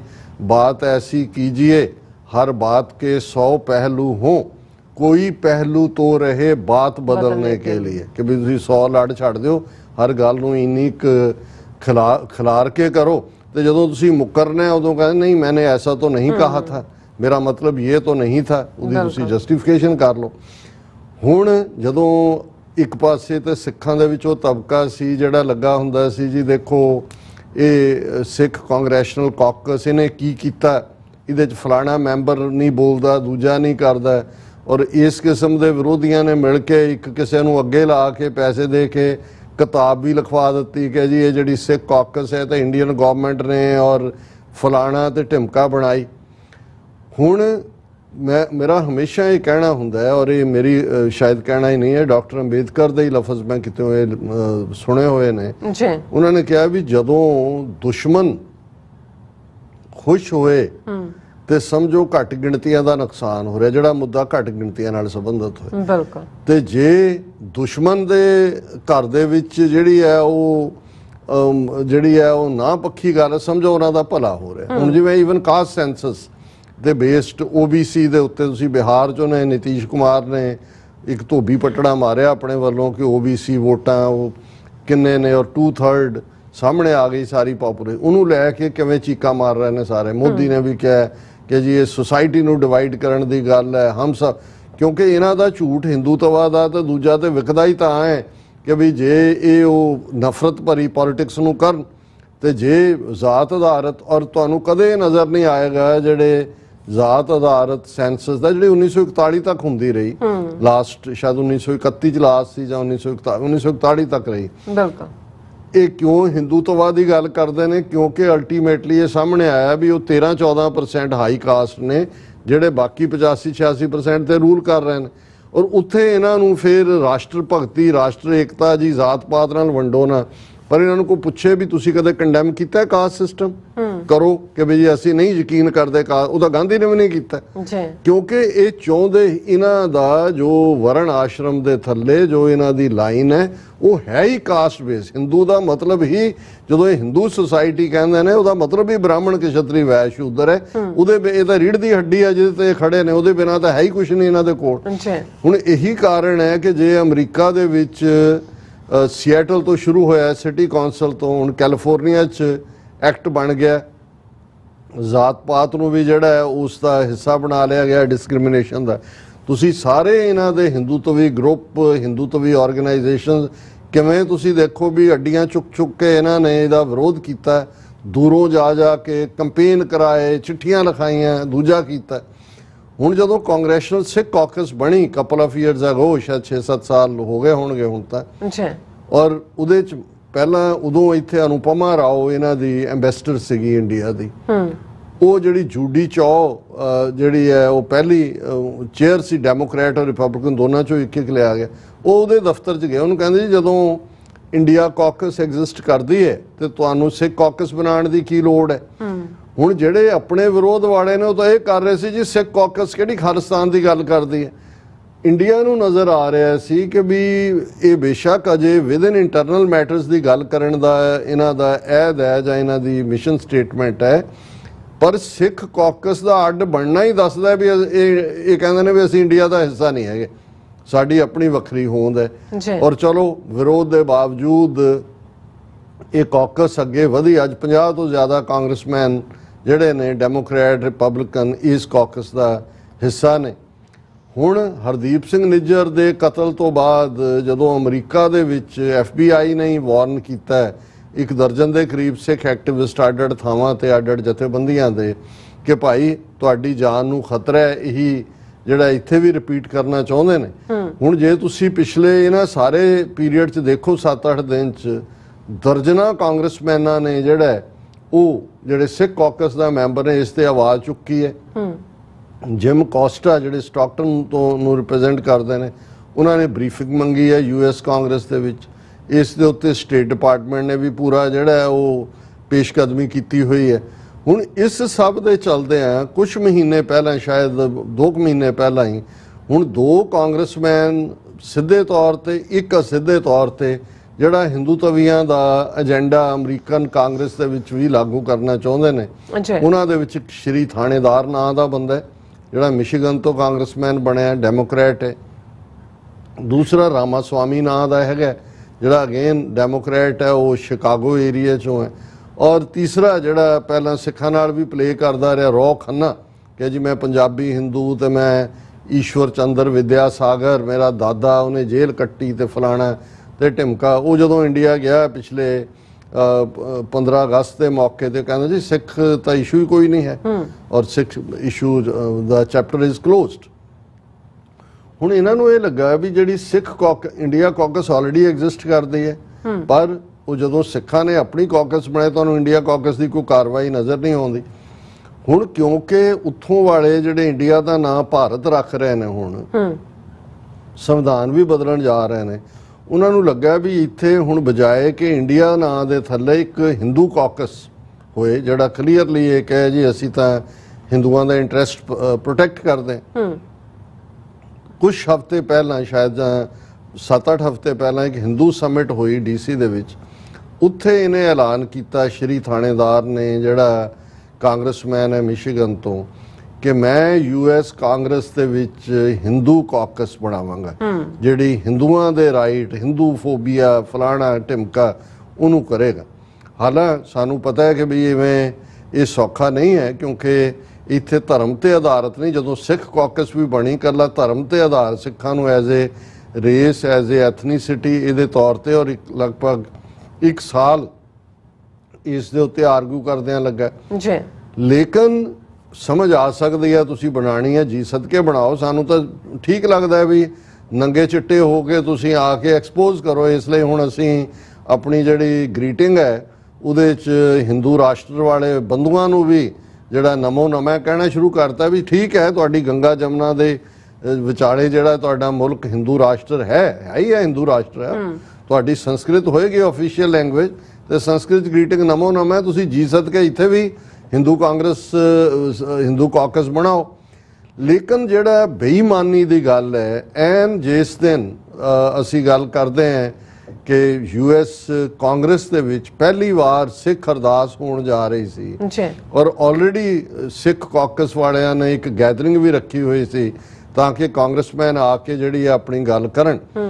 ਐਨ ਮੌਕੇ ਦੇ ਉੱਤੇ ਉਸ ਸ਼੍ਰੀ ਥਾਣੇਦਾਰ ਦੇ ਨਾਂ ਥੱਲੇ, ਜਿੱਥੇ ਕਿ ANI ਔਰ ਉਹਨਾਂ ਦੀ ਪੂਰੀਆਂ ਟੀਮਾਂ ਆ ਕੇ ਬੈਠੀਆਂ ਸੀ, ਉਹਨੇ ਐਲਾਨ ਕੀਤਾ ਕਿ ਜੀ ਮੈਂ ਜਿਹੜੀ ਹੈ ਹਿੰਦੂ, ਬੁੱਧਿਸਟ, ਸਿੱਖ ਤੇ ਜੈਨ ਕਾਂਗਰੈਸ਼ਨਲ ਕਾਕਸ ਬਣਾ ਰਿਹਾ। ਹੁਣ ਨਾ ਤਾਂ ਕਿਸੇ ਸਿੱਖ ਜਥੇਬੰਦੀ ਦੇ ਨਾਲ ਉਸ ਦਾ ਕੋਈ ਰਾਬਤਾ ਜਾਂ ਕਿਸੇ ਨੇ ਐਂਡੋਰਸ ਕੀਤਾ, ਨਾ ਬੁੱਧਿਸਟ, ਨਾ ਜੈਨ, ਨਾ ਹੁਣ ਇਹਦੇ ਚੋਂ ਮੁਸਲਿਮ ਗਾਇਬ। ਹੁਣ ਉਹੀ ਨਫ਼ਰਤ ਦਾ ਏਜੰਡਾ ਜਿਹੜਾ ਉੱਥੇ ਫੈਲਾ ਰਹੇ ਨੇ ਉਹੀ ਇੱਥੇ।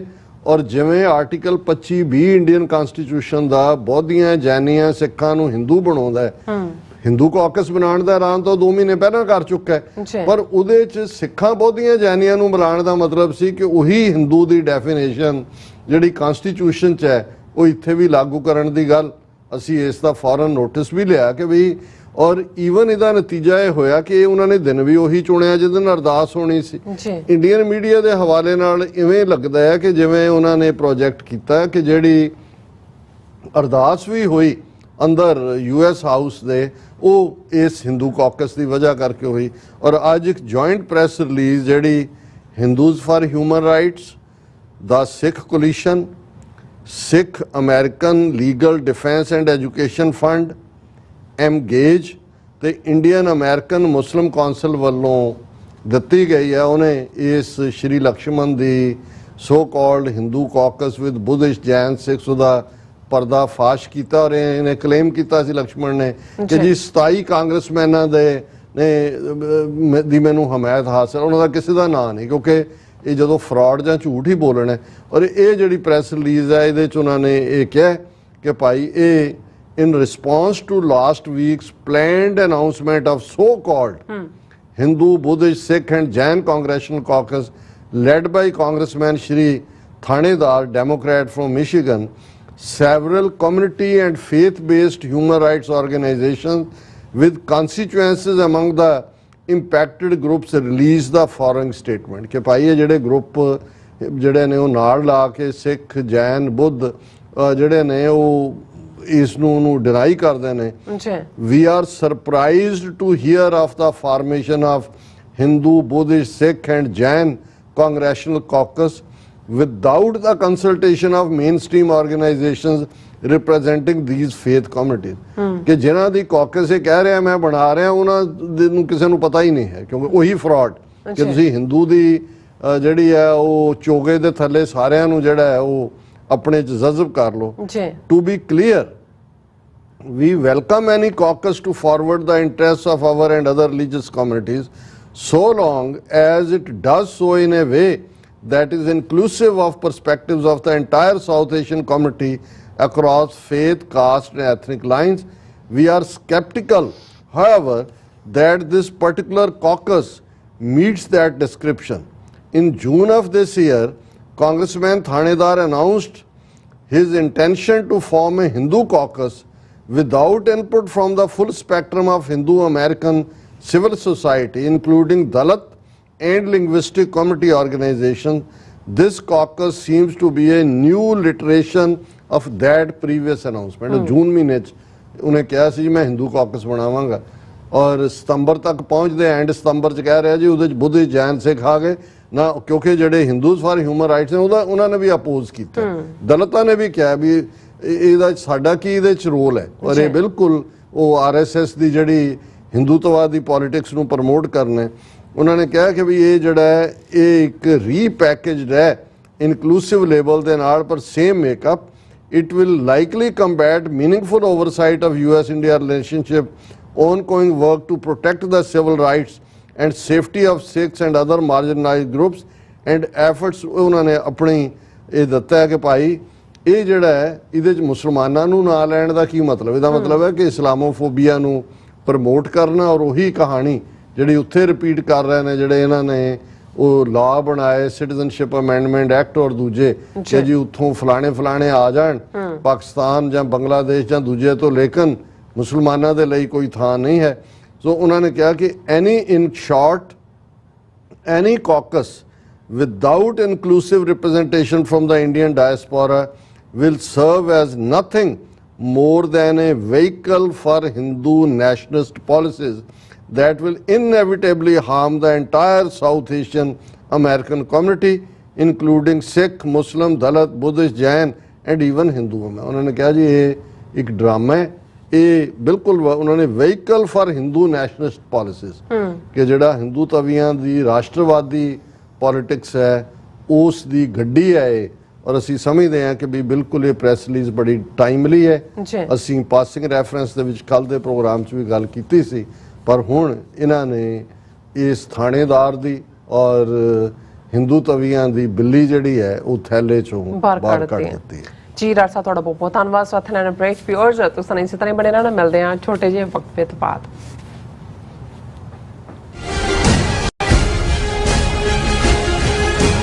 ਸਿੱਖ ਸੁਸਾਇਟੀ ਆਫ ਇੰਡੀਆਨਾ ਵੱਲੋਂ ਮਿਡਵੈਸਟ ਦੀਆਂ ਸਮੂਹ ਸੰਗਤਾਂ ਅਤੇ ਗੁਰਦੁਆਰਾ ਪ੍ਰਬੰਧਕ ਕਮੇਟੀਆਂ ਦੇ ਸਹਿਯੋਗ ਨਾਲ ਗੁਰੂ ਗ੍ਰੰਥ ਸਾਹਿਬ ਜੀ ਦੇ ਪਹਿਲੇ ਪ੍ਰਕਾਸ਼ ਦਿਹਾੜੇ ਨੂੰ ਸਮਰਪਿਤ 9ਵਾਂ ਸਾਲਾਨਾ ਨਗਰ ਕੀਰਤਨ 7 ਅਕਤੂਬਰ 2023 ਦਿਨ ਸ਼ਨੀਵਾਰ ਨੂੰ ਦੁਪਹਿਰ 12 ਵਜੇ ਤੋਂ ਸ਼ਾਮ 5 ਵਜੇ ਤੱਕ ਕੱਢਿਆ ਜਾ ਰਿਹਾ ਹੈ। ਨਗਰ ਕੀਰਤਨ ਵਾਰ ਮੈਮੋਰੀਅਲ ਪਾਰਕ ਇੰਡੀਅਨੈਪਲਸ ਵਿਖੇ ਕੱਢਿਆ ਜਾਵੇਗਾ ਅਤੇ ਉਪਰੰਤ ਉੱਥੇ ਹੀ ਸਟੇਜ ਲਗਾਈ ਜਾਵੇਗੀ। ਗੁਰੂ ਕਾ ਲੰਗਰ ਅਟੁੱਟ ਵਰਤੇਗਾ। ਆਪ ਸਭ ਨੂੰ ਇਸ ਨਗਰ ਕੀਰਤਨ ਵਿੱਚ ਪਹੁੰਚਣ ਲਈ ਬੇਨਤੀ ਕੀਤੀ ਜਾਂਦੀ ਹੈ। ਵਧੇਰੇ ਜਾਣਕਾਰੀ ਲਈ ਤੁਸੀਂ ਹੇਠ ਦਿੱਤੇ ਨੰਬਰਾਂ ਤੇ ਸੰਪਰਕ ਕਰ ਸਕਦੇ ਹੋ।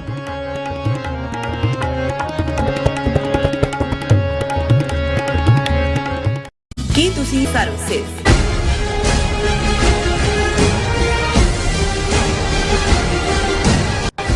Viewers welcome back on programme. So viewers ਗੱਲਬਾਤ ਕਰਨ ਜਾ ਰਹੇ ਹਾਂ ਕਿ ਯੂਕੇ ਵਿੱਚ ਹਿੰਦੂ ਤਵੀ ਸੰਗਠਨਾਂ ਅਤੇ ਹਿੰਦੂ ਮੰਦਰਾਂ ਵੱਲੋਂ ਆਉਂਦੀਆਂ ਚੋਣਾਂ ਵਿੱਚ ਰਿਸ਼ੀ ਸੁਨਕ ਦੀ ਕੰਜ਼ਰਵੇਟਿਵ ਪਾਰਟੀ ਨੂੰ ਜਿਤਾਉਣ ਦਾ ਜਿਹੜਾ ਖੁੱਲ੍ਹਾ ਸੱਦਾ ਦਿੱਤਾ ਗਿਆ ਹੈ ਔਰ ਇਸ ਵਿੱਚ ਲੇਬਰ ਪਾਰਟੀ ਦੇ ਕੁਝ ਖਾਸ ਐਮਪੀਜ਼ ਨੂੰ ਹਰਾਉਣ ਦੀ ਵਿਉਂਤਬੰਦੀ ਕੀਤੀ ਹੈ ਔਰ ਜਿਨ੍ਹਾਂ ਵਿੱਚ ਸਿੱਖ ਪਾਰਲੀਮੈਂਟ ਬੀਬੀ ਪ੍ਰੀਤ ਕੌਰ ਗਿੱਲ ਅਤੇ ਤਨਮਨਜੀਤ ਸਿੰਘ ਢੇਸੀ ਸ਼ਾਮਲ ਹਨ। ਸੋ ਇਸ ਬਾਰੇ ਆਪਾਂ ਗੱਲਬਾਤ ਕਰਨ ਜਾ ਰਹੇ ਹਾਂ। ਸੋ ਅਸੀਂ ਚਾਹਾਂਗੇ ਕਿ ਤੁਸੀਂ ਇਸੇ ਤਰ੍ਹਾਂ ਬਣੇ ਰਹਿਣਾ, ਦੇਖਣ ਸੁਣਨ ਲਈ ਐਂਡ ਲਿਖਣ ਲਈ ਤੁਹਾਡਾ ਸਭ ਦਾ ਬਹੁਤ ਬਹੁਤ ਧੰਨਵਾਦ ਜੀ। ਡਾਕਟਰ ਸਾਹਿਬ ਕੀ ਵਿਚਾਰਾਂ ਨੇ? ਦੇਖੋ, ਕਿਉਂਕਿ ਇਸ ਵੇਲੇ ਜੇ ਤੁਸੀਂ ਇਹ 4 ਮੁਲਕ ਜਿਹੜੇ ਇੱਕ ਵਿਸ਼ੇਸ਼ ਰੁਤਬਾ ਰੱਖਦੇ ਨੇ ਸਿੱਖ ਪਾਪੂਲੇਸ਼ਨ ਦੇ ਲਿਹਾਜ਼ ਨਾਲ ਵੀ, ਔਰ ਜਿੱਥੇ ਖਾਲਿਸਤਾਨ ਦਾ ਐਕਟਿਵਿਜ਼ਮ ਹੈ, ਅਮਰੀਕਾ, ਕੈਨੇਡਾ, ਆਸਟ੍ਰੇਲੀਆ ਔਰ UK, ਔਰ ਇਸ ਚੋਂ ਤੁਸੀਂ ਦੇਖੋਗੇ ਕਿ ਵੀ ਹਿੰਦੂ ਤਵੀਆਂ ਨੇ ਜਿਹੜਾ ਲੰਬੇ ਵਕਤ ਤੋਂ ਆਪਣੀ ਇਨਵੈਸਟਮੈਂਟ, ਪਹਿਲਾਂ ਤਾਂ ਇੱਥੇ ਅਮਰੀਕਾ 'ਚ ਉਹਨਾਂ ਨੇ ਓਵਰਸੀਜ਼ ਫਰੈਂਡਸ ਆਫ BJP ਦੇ ਥੱਲੇ ਆਰਗੇਨਾਈਜੇਸ਼ਨ ਬਣਾਈ। ਜਦੋਂ ਇਹਨਾਂ ਦਾ ਥੋੜਾ ਬਹੁਤ ਉੱਥੇ ਅਸਰ ਵਧਣਾ ਸ਼ੁਰੂ ਹੋਇਆ, ਵਾਜਪਾਈ ਦੀ ਹਕੂਮਤ ਵੇਲੇ ਸ਼ੁਰੂ ਹੋ ਗਿਆ ਸੀ। ਈਵਨ ਅਮਰੀਕਾ ਦੇ ਵਿੱਚ ਉਹਨਾਂ ਨੇ ਇੱਕ ambassador at large, Agnihotri last name ਸੀ, ਪਹਿਲਾ ਨਾਮ ਉਹਦਾ ਨਹੀਂ, ਐਂਬੈਸਡਰ ਐਟ ਲਾਰਜ ਇਸ ਕੰਮ ਲਈ ਰੱਖਿਆ ਸੀ ਕਿ ਵੀ ਉਹ ਇੱਥੇ BJP ਦੀਆਂ ਜੜ੍ਹਾਂ ਲਾਏ।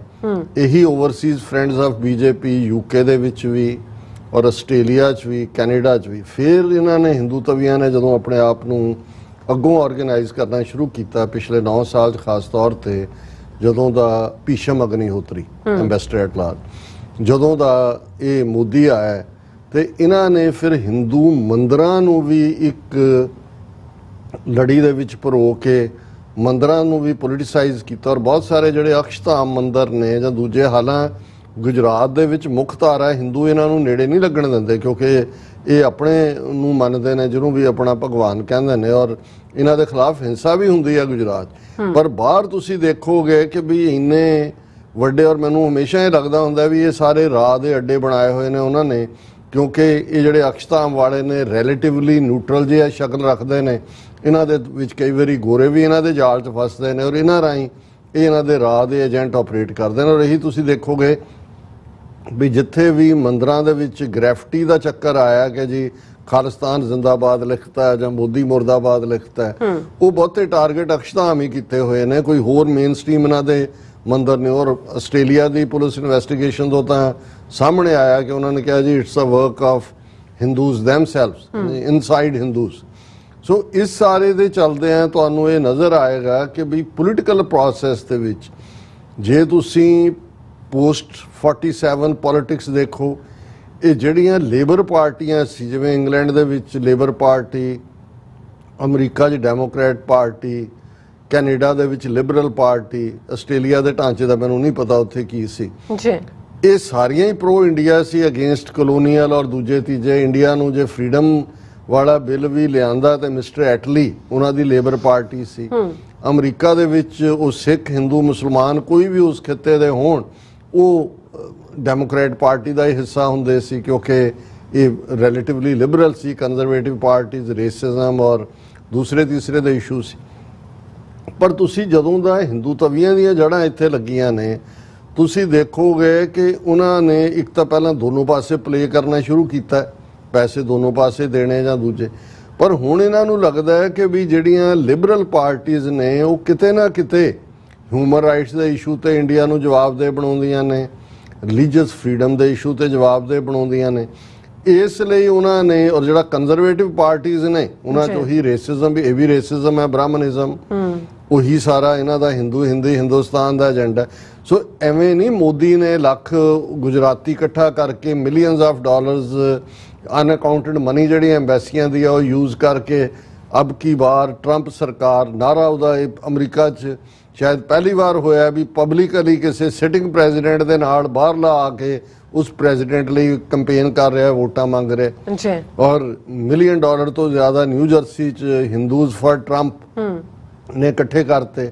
ਫਿਰ ਦਿੱਲੀ ਦੇ ਵਿੱਚ ਉਹਦਾ ਜਨਮ ਦਿਨ ਮਨਾਉਂਦੇ ਆ, ਉਹਦੇ ਮੂੰਹ ਨੂੰ ਜਿਹੜਾ ਉਹ ਕੇਕ ਲਾ ਰਹੇ ਨੇ ਉਹਦਾ ਬੁੱਤ ਬਣਾ ਕੇ। ਹੁਣ ਇਹ ਸਾਰਾ ਪਾਰਟ ਜਿਹੜਾ ਉਹ ਅਮਰੀਕਾ 'ਚ ਵੀ, UK 'ਚ ਕਦੇ ਕੋਈ ਸੋਚ ਸਕਦਾ ਸੀ ਕਿ ਹਿੰਦੂ ਤਵੀ ਸਰਟੀਫਾਈਡ ਜਵਾਈ ਉਹਨਾਂ ਦਾ, ਮੋਦੀਆਂ ਦਾ, ਔਰ ਜਿਹੜਾ ਪ੍ਰਾਊਡ ਹਿੰਦੂ ਹੈ, ਕੰਜ਼ਰਵੇਟਿਵ ਪਾਰਟੀ ਜੋ ਇਸ ਲੈਵਲ ਤੱਕ ਪਹੁੰਚ ਜਾਏ ਕਿ ਉਹਦਾ ਲੀਡਰ ਬਣ ਜਾਏ, ਫਿਰ ਲੀਡਰ ਹੀ ਨਾ ਪ੍ਰਾਈਮ ਮਿਨਿਸਟਰ ਬਣ ਜਾਏ, ਫਿਰ ਉਹ ਫਲੈਂਕ ਕਰੇ ਆਪਣਾ ਹਿੰਦੂ ਹੋਣਾ, ਜਾ ਕੇ ਹਨੂਮਾਨ ਜੀ ਕੀ ਜੈ ਜੈ ਸ਼੍ਰੀ ਰਾਮ ਮੰਦਰਾਂ 'ਚ ਕਰੇ, ਔਰ ਜੇ ਉਹਦੇ 40 ਤੋਂ ਜ਼ਿਆਦਾ MP ਉਹਨੂੰ ਕਹਿਣ ਕਿ ਬਈ ਆ ਬੰਦਾ ਬ੍ਰਿਟਿਸ਼ ਸਿਟੀਜ਼ਨ 6 ਸਾਲ ਤੋਂ ਅੰਦਰ ਡੱਕਿਆ, ਇਹਦਾ ਇਸ਼ੂ ਲੈ, ਔਰ ਉਹਨੂੰ ਉਹ ਅਣਗੌਲਿਆਂ ਕਰੇ। ਔਰ ਜਦੋਂ ਈਵਨ ਹਰਦੀਪ ਸਿੰਘ ਨਿੱਜਰ ਦੇ ਮਰਡਰ ਦੀ ਗੱਲ ਬਾਹਰ ਆਉਂਦੀ ਹੈ, ਕੈਨੇਡੀਅਨ ਪ੍ਰਾਈਮ ਮਿਨਿਸਟਰ ਕਹਿੰਦਾ ਤੇ ਉਹ ਉੱਥੇ ਬਿਆਨ ਦੇ ਰਿਹਾ ਕਿ it won't effect the trade deal with India in ਸਪਾਈਟ of ਕਿ UK ਜਿਹੜਾ ਉਹ 5 ਆਈਜ਼ ਦਾ ਪ੍ਰੋਮੀਨੈਂਟ ਮੈਂਬਰ ਹੈ ਜੀ। ਇਸ ਤੋਂ ਅਸੀਂ ਅੰਦਾਜ਼ਾ ਲਾ ਸਕਦੇ ਹਾਂ ਕਿ ਵੀ ਇਹਨਾਂ ਨੇ ਕਿਸ ਹੱਦ ਤੱਕ ਆਪਣੀਆਂ ਜੜ੍ਹਾਂ ਜਿਹੜੀਆਂ ਨੇ, ਔਰ ਇਹੀ ਹਾਲ ਕੈਨੇਡਾ 'ਚ ਹੈ। ਕੈਨੇਡਾ 'ਚ ਵੀ ਪਿਛਲੀਆਂ ਇਲੈਕਸ਼ਨਾਂ ਵੇਲੇ ਕੰਜ਼ਰਵੇਟਿਵ ਪਾਰਟੀ ਦੇ ਉੱਤੇ ਬਹੁਤ ਇਨਵੈਸਟਮੈਂਟ ਕੀਤੀ। ਉਹ ਸਮਝਦੇ ਸੀ ਕਿ ਜੀ ਇਹ ਲਿਬਰਲ ਜਸਟਿਨ ਟਰੂਡੋ ਜਾਂ NDP ਇਹ ਲਿਬਰਲ ਇੰਡੀਆ 'ਚ ਰਿਲੀਜੀਅਸ ਫਰੀडम्स ਦੇ ਜਿਹੜਾ ਹਨਨ ਦੀ ਗੱਲ ਕਰਦੀਆਂ ਨੇ ਜਾਂ ਦੂਜੇ, ਇਹ ਵੱਖਰੀ ਕਹਾਣੀ ਹੈ ਕਿ ਭਾਈ ਭਾਵੇਂ NDP ਦੇ ਕੋਲ ਥੋੜੀਆਂ 24-25 ਸੀਟਾਂ ਸੀ, ਲੇਕਿਨ ਉਹਦੇ ਤੇ ਬੇਸ ਜਸਟਿਨ ਟਰੂਡੋ ਦੀ ਹਕੂਮਤ ਹੀ ਦੁਬਾਰਾ ਬਣੀ। ਹੁਣ ਇਹ ਵੀ ਇੱਕ ਕਾਰਨ ਹੈ ਕਿ ਉਹ ਜਸਟਿਨ ਟਰੂਡੋ ਨੂੰ NDP ਨੂੰ ਨਾਲ ਜੋੜ ਕੇ ਬਦਨਾਮੀ ਦਾ ਸਿਰਾ ਉਹਨਾਂ ਨੇ ਜਿਹੜਾ ਉਹ ਬਿਲਕੁਲ ਸ਼ੁਰੂ ਕੀਤਾ ਹੋਇਆ, ਕਿਉਂਕਿ ਇਹ ਕੰਜ਼ਰਵੇਟਿਵ ਪਾਰਟੀ ਨੂੰ ਵੀ ਸੂਟ ਕਰਦਾ ਹੈ। ਔਰ UK ਦੇ ਵਿੱਚ ਤਾਂ ਇਸ ਹੱਦ ਤੱਕ ਚਲੇ ਗਏ ਨੇ ਰਿਸ਼ੀ ਸੁਨਕ ਦੇ ਥੱਲੇ, ਕਿਉਂਕਿ ਮਿਸਟਰ ਕਾਰਬੀਨ ਜਿਹੜਾ ਲੇਬਰ ਪਾਰਟੀ ਦਾ ਲੀਡਰ ਹੈ, ਉਹ ਕਸ਼ਮੀਰ ਦੇ ਉੱਤੇ ਵੀ ਗੱਲ ਕਰਦਾ ਹੈ, ਫਾਰਮਰ ਮੂਵਮੈਂਟ ਦੇ ਵੇਲੇ ਵੀ ਗੱਲ ਕੀਤੀ, ਤੇ 2 ਲੇਬਰ ਪਾਰਟੀ ਦੇ MP ਤਨਮਨਜੀਤ ਸਿੰਘ ਢੇਸੀ ਔਰ ਬੀਬੀ ਪ੍ਰੀਤ ਕੌਰ ਗਿੱਲ, ਜਿਨ੍ਹਾਂ ਨੇ ਹਰ ਇਸ਼ੂ ਦੇ ਉੱਤੇ ਜਿਹੜਾ ਹਿਊਮਨ ਰਾਈਟਸ ਦਾ, ਸਿੱਖਾਂ ਦਾ, ਕਸ਼ਮੀਰੀਆਂ ਦਾ, ਮੁਸਲਮਾਨਾਂ ਦਾ, ਵਿਦਨ ਜੇ ਹਿੰਦੂਆਂ ਦਾ ਵੀ ਹੋਏ, ਉਹ ਇੱਕ ਆਵਾਜ਼ ਨੇ। ਹੁਣ ਕਿਸ ਹੱਦ ਤੱਕ ਇਹ ਮੰਦਰਾਂ ਦੇ ਨੈਟਵਰਕ ਨੂੰ, ਹਾਲਾਂਕਿ ਮੰਦਰ ਚੈਰੀਟੇਬਲ ਆਰਗੇਨਾਈਜੇਸ਼ਨਸ ਨੇ, ਕਦੇ ਸਿੱਖਾਂ ਦੇ ਗੁਰਦੁਆਰਿਆਂ 'ਚ ਕਾਂਗਰਸਮੈਨਾਂ ਲਈ ਫੰਡ ਕਲੈਕਟ ਨਹੀਂ ਹੁੰਦੇ, ਜਾਂ ਗੁਰਦੁਆਰੇ ਕਦੇ ਹਦਾਇਤ ਨਹੀਂ ਕਰਦੇ ਜੀ ਵੋਟ ਫਲਾਣੇ ਨੂੰ ਪਾਓ। ਹਾਂ, ਗੁਰਦੁਆਰਿਆਂ 'ਚ ਸੱਦ ਕੇ ਆਨਰ ਕੀਤਾ ਜਾਂਦਾ ਹੈ, ਉਹ ਕਿਸੇ ਵੀ ਪਾਰਟੀ ਦਾ ਹੋਏ। ਕਦੇ ਕਿਸੇ ਗੁਰਦੁਆਰੇ 'ਚ ਇਹ ਨਹੀਂ ਹੋਇਆ ਕਿ ਕੰਜ਼ਰਵੇਟਿਵ ਵਾਲਾ ਆ ਸਕਦਾ, ਜਾਂ ਭਾਵੇਂ ਗੁਰਦੁਆਰੇ ਦੇ ਪ੍ਰੈਜ਼ੀਡੈਂਟ ਸੈਕਟਰੀ ਦੀ ਜਿਹਦੇ ਨਾਲ ਮਰਜ਼ੀ ਜਿਹੜੀ ਹੈ ਸਾਂਝ ਹੋਏ, ਮੇਅਰ ਦਾ ਹੋਏ, ਦੂਜਾ ਹੋਏ। ਲੇਕਿਨ ਹੁਣ ਓਪਨ ਡੈਮੋਕ੍ਰੇਸੀ ਪਬਲੀਕੇਸ਼ਨ ਨੇ ਇੱਕ ਸਟੋਰੀ ਬੜੀ ਡੀਟੇਲ ਕੀਤੀ ਹੈ, ਜਿਸ ਦਾ ਹੈਡਲਾਈਨ ਇਹ ਹੈ, concerns over foreign interference as India linked Hindu nationalist group targets Labour candidates. ਕਿ ਇਹ ਜਿਹੜਾ ਹਿੰਦੂ ਨੈਸ਼ਨਲਿਸਟ ਗਰੁੱਪ ਹੈ, ਉਹਨਾਂ ਨੇ ਕਿਵੇਂ ਟਾਰਗੇਟ ਕੀਤਾ, ਔਰ ਇਹ UK ਦੇ ਵਿੱਚ ਕੰਸਰਨ ਹੈ ਕਿ ਵੀ ਇਹ ਤਾਂ ਇਲੈਕਸ਼ਨ ਲਾਅ ਵੀ ਫਲੋਟ ਹੋ ਰਹੇ ਨੇ, ਔਰ ਦੂਸਰਾ ਔਰ ਇਹਨਾਂ ਨੇ ਇਹ ਕਿਹਾ ਦਾ activists directly linked to India's ruling Hindu Nationalist Party, the BJP, have vowed to campaign on behalf of the Conservative Party, raising concerns about attempted foreign interference in next month's UK general election. UK 'ਚ ਅਗਲੇ ਮਹੀਨੇ ਚੋਣਾਂ ਹੋਣ ਜਾ ਰਹੀਆਂ ਨੇ। Already Canada 'ਚ interference murder ਤੱਕ ਪਹੁੰਚ ਗਈ। ਹੁਣ UK 'ਚੋਂ ਕਿਵੇਂ ਉਹਨਾਂ ਦਾ campaign has alarmed some Labour Party MPs standing for re-election who say the prospect of foreign interference by religious hardliners could stir up inter-community tensions। ਕਿ ਇਹ ਜਿਵੇਂ ਹੁਣ ਹਿੰਦੂਤਵਾ ਦਾ ਏਜੰਡਾ ਅੱਗੇ ਲਿਆ ਰਹੇ ਨੇ, ਇਹ ਬਹੁਤ ਟੈਂਸ਼ਨਸ ਕ੍ਰੀਏਟ ਕਰੇਗਾ ਦੂਸਰੀ ਕਮਿਊਨਿਟੀ ਦੇ ਨਾਲ। ਔਰ ਉਹਨਾਂ ਨੇ ਕਿਹਾ ਵੀ ਆਲਰੇਡੀ ਜੁਲਾਈ 'ਚ ਕੈਨੇਡੀਅਨ ਆਫੀਸ਼ੀਅਲਸ ਨੇ ਵਾਰਨ ਕੀਤਾ ਸੀ ਕਿ ਵੀ potential election interference from BJP government in Canada's upcoming elections, Canada ਦਾ ਹਵਾਲਾ ਦਿੱਤਾ ਗਿਆ। ਔਰ on Tuesday the president of Overseas Friends of BJP UK told the Times of India, ਇਹ ਹੁਣ ਇੰਟਰਵਿਊ ਦੇ ਰਿਹਾ, his campaign group was planning to campaign in 48 marginal seats to help conservative candidates।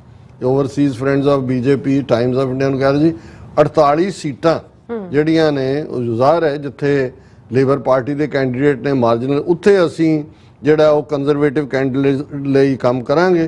We have a team in each constituency which is going around with the Tory candidate leafleting, speaking to people and persuading them to vote Tory. ਕਿ ਅਸੀਂ 48 ਸੀਟਾਂ mark ਕੀਤੀਆਂ ਨੇ, ਜਿਨ੍ਹਾਂ 'ਚ ਅਸੀਂ ਉਹਨਾਂ ਦੇ ਫਲਾਇਰ ਲੈ ਕੇ ਜਾਵਾਂਗੇ, ਲੋਕਾਂ ਨੂੰ ਕਵਾਂਗੇ ਕਿ ਟੋਰੀ ਨੂੰ ਜਿਹੜਾ ਵੋਟਾਂ ਪਾਉਣ।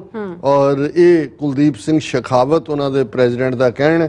ਫਿਰ ਉਹਨਾਂ ਨੇ ਕਿਹਾ ਜੀ it is extremely unusual for a group explicitly tied to a foreign political party. ਹੁਣ BJP ਫੋਰਨਰ ਦੀ ਪਾਰਟੀ ਹੈ ਜੀ to openly declare its intent to campaign for a specific British political party during an election.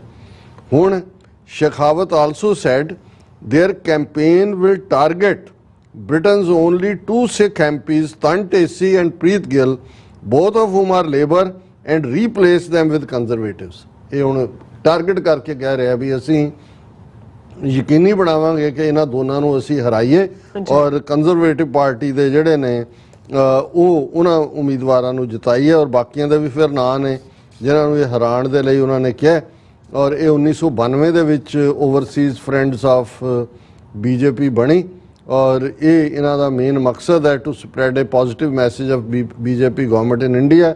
ਔਰ ਹੁਣ ਕਿਉਂਕਿ recent ਜਿਹੜੀ controversy ਚੱਲੀ ਹੈ ਔਰ ਕਸ਼ਮੀਰ ਦੇ ਮੁੱਦੇ ਤੇ ਔਰ ਦੂਸਰੇ ਤਨਮਨਜੀਤ ਸਿੰਘ ਢੇਸੀ ਉਹਨਾਂ ਦੀ ਵੀ ਸਟੇਟਮੈਂਟ ਹੈ ਕਿ ਵੀ ਇਹ ਬੜਾ ਖਤਰਨਾਕ ਹੈ ਕਿ ਇੰਟਰਫੀਅਰ ਕਰ ਰਹੇ ਨੇ ਅੰਦਰੂਨੀ ਮਾਮਲਿਆਂ 'ਚ। ਔਰ ਈਵਨ ਇਸ ਦੇ ਉੱਤੇ ਵਰਲਡ ਸਿੱਖ ਆਰਗੇਨਾਈਜੇਸ਼ਨ ਦੇ ਜਸਕਰਨ ਸਿੰਘ ਨੇ ਕਿਹਾ top Canadian security experts confirmed what the Sikh committee has always known, that India currently under BJP rule is using community pressure, media manipulation and other tactics to pressure and malign the Sikh committee in the hopes of influencing the outcome of another country's election results. कि भी ये कर रहे हैं। और फिर even charity commission उन Hindu temples ने campaign also raised concerns at charity commission। Shekhawat ने कहा कि जी असी BJP overseas friends of BJP ने we had been in talks with Hindu temples in UK about campaigning on behalf of conservative candidates too. और ये पर ये सारे टैंपल तो रजिस्टर्ड चैरिटीज़ ने उन्हें कहा जी असी मंदिरों के नैटवर्क राही भी ये गल करांगे कि भी जेड़े ये जेड़ा कंजरवेटिव कैंडिडेट्स नूं जिताया जाए। और इस दे उत्ते ईवन द चैरिटी कमीशन ने ऑलरेडी 2015 और 2017 च national council of Hindu temples नूं वार्न कीता सी क्योंकि उन्होंने ईमेल कढ़ियां सी कि हिंदूज टू वोट कंजरवेटिव। उन्होंने कहा सी तुसीं कंजरवेटिव पार्टी लई पाओ। हुण इस तो असीं अंदाज़ा ला सकते हैं कि किस हद तक इंटरफेरेंस और जे ट्रांसनैशनल रिप्रैशन दी कोई क्लीयर उदाहरण है इस वेले ते वो इंडिया उन्हां दीयां एजेंसियां ने और ईवन उन्हां दे पोलीटिकल विंग किवें ਜਿਹੜੇ ਨੇ ਉਹ ਇਹਨਾਂ ਮੁਲਕਾਂ ਦੇ ਅੰਦਰੂਨੀ ਮਾਮਲਿਆਂ ਦੇ ਵਿੱਚ ਦਖਲ ਅੰਦਾਜ਼ੀ ਕਰ ਰਹੇ ਨੇ। ਜੀ ਡਾਕਟਰ ਸਾਹਿਬ ਤੁਹਾਡਾ ਬਹੁਤ ਬਹੁਤ ਸ਼ੁਕਰੀਆ। ਸੋ ਥੈਲੈਂਡ ਬ੍ਰੇਕ ਫਿਊਅਰਸ ਤੁਸੀਂ ਕਿਤੇ ਨਹੀਂ ਜਾਣਾ, ਮਿਲਦੇ ਹਾਂ after this short break.